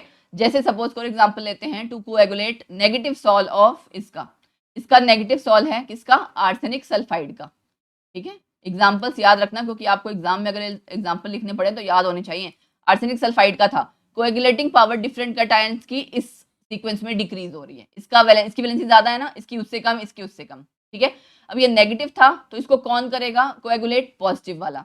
ये आपका पॉजिटिव सोल है, इसको कौन करेगा? नेगेटिव वाला। तो ये अपोजिट वाले ही कोएगुलेट करवा सकते हैं, ये एक तो ध्यान रखो। दूसरा, जितना ज्यादा आपकी वैलेंसी उतनी ही ज्यादा आपकी coagulating power. This is Hardy-Schulze rule, जिसको आपको अच्छे से पढ़ना है, इंपॉर्टेंट है, ठीक है। कोएगुलेशन या फ्लक्चुएशन वैल्यू का क्या मतलब है कि भी कितनी मिनिमम कंसंट्रेशन उस इलेक्ट्रोलाइट की इस्तेमाल होनी चाहिए जिसकी मदद से कोएगुलेशन हो जाए, है ना। वो आपकी वैल्यू कहला देती है फ्लक्चुएशन वैल्यू या फिर कोएगुलेशन वैल्यू, ठीक है ना। तो जितना ज्यादा अच्छा वो एजेंट होगा, फ्लक्चुलेटिंग एजेंट या कोएगुलेटिंग एजेंट, क्योंकि जो आप फ्लक्चुलेशन करवा रहे हो या कोएगुलेशन करवा रहे हो वो उस इलेक्ट्रोलाइट पे डिपेंड कर रहा है। वो जितना अच्छा होगा उसका उतनी ही कम मात्रा में डालना पड़ेगा। थोड़ा सा डाला आपने, आसानी से कोएगुलेट हो गया, right. So a more efficient flocculating agent shall have lower flocculating value, मतलब उसको ज्यादा डालने की जरूरत ही नहीं पड़ेगी। जैसे सपोज करो आपको सफाई करनी है, ठीक है, आपने अच्छा डिटर्जेंट डाला, थोड़े ही डिटर्जेंट में अच्छी सफाई होगी, वो मतलब है ना। अगर अच्छी क्वालिटी का होगा तो कम डिटर्जेंट में अच्छी सफाई होगी। तो सेम वही चीज है, कम क्वांटिटी में उस इलेक्ट्रोलाइट की आसानी से कोएगुलेशन अगर हो जाए तो उसे आप कहोगे कि ये अच्छा एजेंट था, अच्छा कोएगुलेटिंग एजेंट था, ठीक है। तो उसके बाद ये आपका डिटेल में ये देखो सेम वही चीज दी गई है कि कोएगुलेटिंग वैल्यू किस पे डिपेंड करती है? डायरेक्टली इनडायरेक्टली प्रोपोर्शनल है, इनवर्सली प्रोपोर्शनल यानी कि कोएगुलेटिंग पावर के। अगर उसकी ज्यादा पावर है तो वैल्यू कम इस्तेमाल होगी, ज्यादा मात्रा में नहीं लेना पड़ेगा, ठीक है जी। फिर आपका प्रोटेक्शन है, ये आप सेम जो मैंने आपको पढ़ाया है वही सेम चीज है, इसको आप थ्योरी पढ़ सकते हो। Then protection of colloids and gold number, ये गोल्ड नंबर क्या है वो पढ़ो आप, देखो वो क्या चीज है कि आपका सपोज करो जस्ट एक आप ये कह सकते हो प्रोटेक्शन के लिए कि आपका जो कोलॉइड्स हैं वो कोएगुलेट ना हो, ठीक है। Phenomena of preventing the coagulation of colloidals, जो भी आपका सॉल होगा due to addition of some lyophilic colloid, उसे आप सोल प्रोटेक्शन कहते हो या प्रोटेक्शन ऑफ कोलॉइड्स। उसके लिए आप जो एक टर्म यूज करते हो कि उसकी एफिशिएंसी क्या है किसी प्रोटेक्टिव कोलॉइड की, कि कोलॉइड प्रोटेक्टेड रहेगा, कोएगुलेट नहीं होगा, that is expressed in terms of gold number. Zsigmondy, ये साइंटिस्ट का नाम है सिग्मोंडी, इन्होंने टर्म इंट्रोड्यूस की थी गोल्ड नंबर। क्या कहती है देखो, weight of the dried protective agent in milligrams, which one added to 10 ml of a standard gold sol is just sufficient to prevent a color change from red to blue on the addition of 1 ml of 10% sodium chloride solution is equal to the gold number of that protective colloid. Basically एक gold का soul लिया गया है, उसको आप protect करते हुए उससे आप उसको आधार मानते हुए बता रहे हो कि कोई कितना अच्छा प्रोटेक्शन दे पाएगा, ठीक है। तो इसके लिए उनको ये चीज फिक्स करना पड़ा कि आप 10 ml का स्टैंडर्ड, एक बिल्कुल स्टैंडर्ड जो गोल्ड सोल बनाया उसका 10 ml ले रहे हो, उसको आपने प्रिवेंट करना है, उसकी कोएगुलेशन से या उस कोलॉइडल सोल को आपने प्रोटेक्ट करना है। अगर वो प्रोटेक्ट हो जाएगा तो उसके आधार पे कहीं तो रेफरेंस देना था ना, तो किसी आधार पे तो आप बता दें कि ये ज्यादा प्रोटेक्शन अच्छी दे रहा है, ये कम दे रहा है। तो इन्होंने ये अपने मेथड यूज किया, इसीलिए इसका नाम गोल्ड नंबर दिया गया, क्योंकि इसमें गोल्ड सोल यूज कर रहा है, बिल्कुल प्योर आपने वो गोल्ड यूज किया हुआ है। उसका 10 ml लिया आपने उस गोल्ड सोल का, उसको जब आप प्रिवेंट कर रहे हो ताकि उसका कलर या रंग चेंज ना हो, रंग चेंज होगा मतलब वो जो सोल है वो प्रोटेक्ट नहीं हो रहा है फिर, ठीक है। तो उस कलर को आप चेंज होने से रोक रहे हो। कब रोक रहे हो? जब आप ऊपर से कोई इलेक्ट्रोलाइट डाल रहे हो। कौन सा इलेक्ट्रोलाइट डाल रहे हो? Sodium chloride. वो भी कैसा? सिर्फ 1 ml। और कैसा सॉल्यूशन है वो? 10% NaCl है। तो इन्होंने सारी चीज फिक्स कर दी है कि अगर इतना करने के बाद भी अगर वो प्रोटेक्ट हो जाता है तो हम उसे कहते हैं कि भाई वो गोल्ड नंबर है, जो वो वैल्यू निकल के आती है दैट इज गोल्ड नंबर। तो बेसिकली फ्रैंकली टेलिंग ये डेफिनेशन आपको रट्टा मारनी पड़ेगी। मैं समझा सकती हूँ जस्ट, बट आपको जो टेक्निक जो आप कह सकते हैं ना टर्म्स हैं या वैल्यूज हैं वो आपको अच्छे से याद ही करनी पड़ेगी कि भाई किसी भी एजेंट का जब आप मिलीग्राम इस्तेमाल कर रहे हो सो दैट आप एक स्टैंडर्ड गोल्ड सोल को प्रोटेक्ट कर सको, ठीक है ना। स्टैंडर्ड गोल्ड सोल कैसा? 10 ml वाला, ठीक है ना।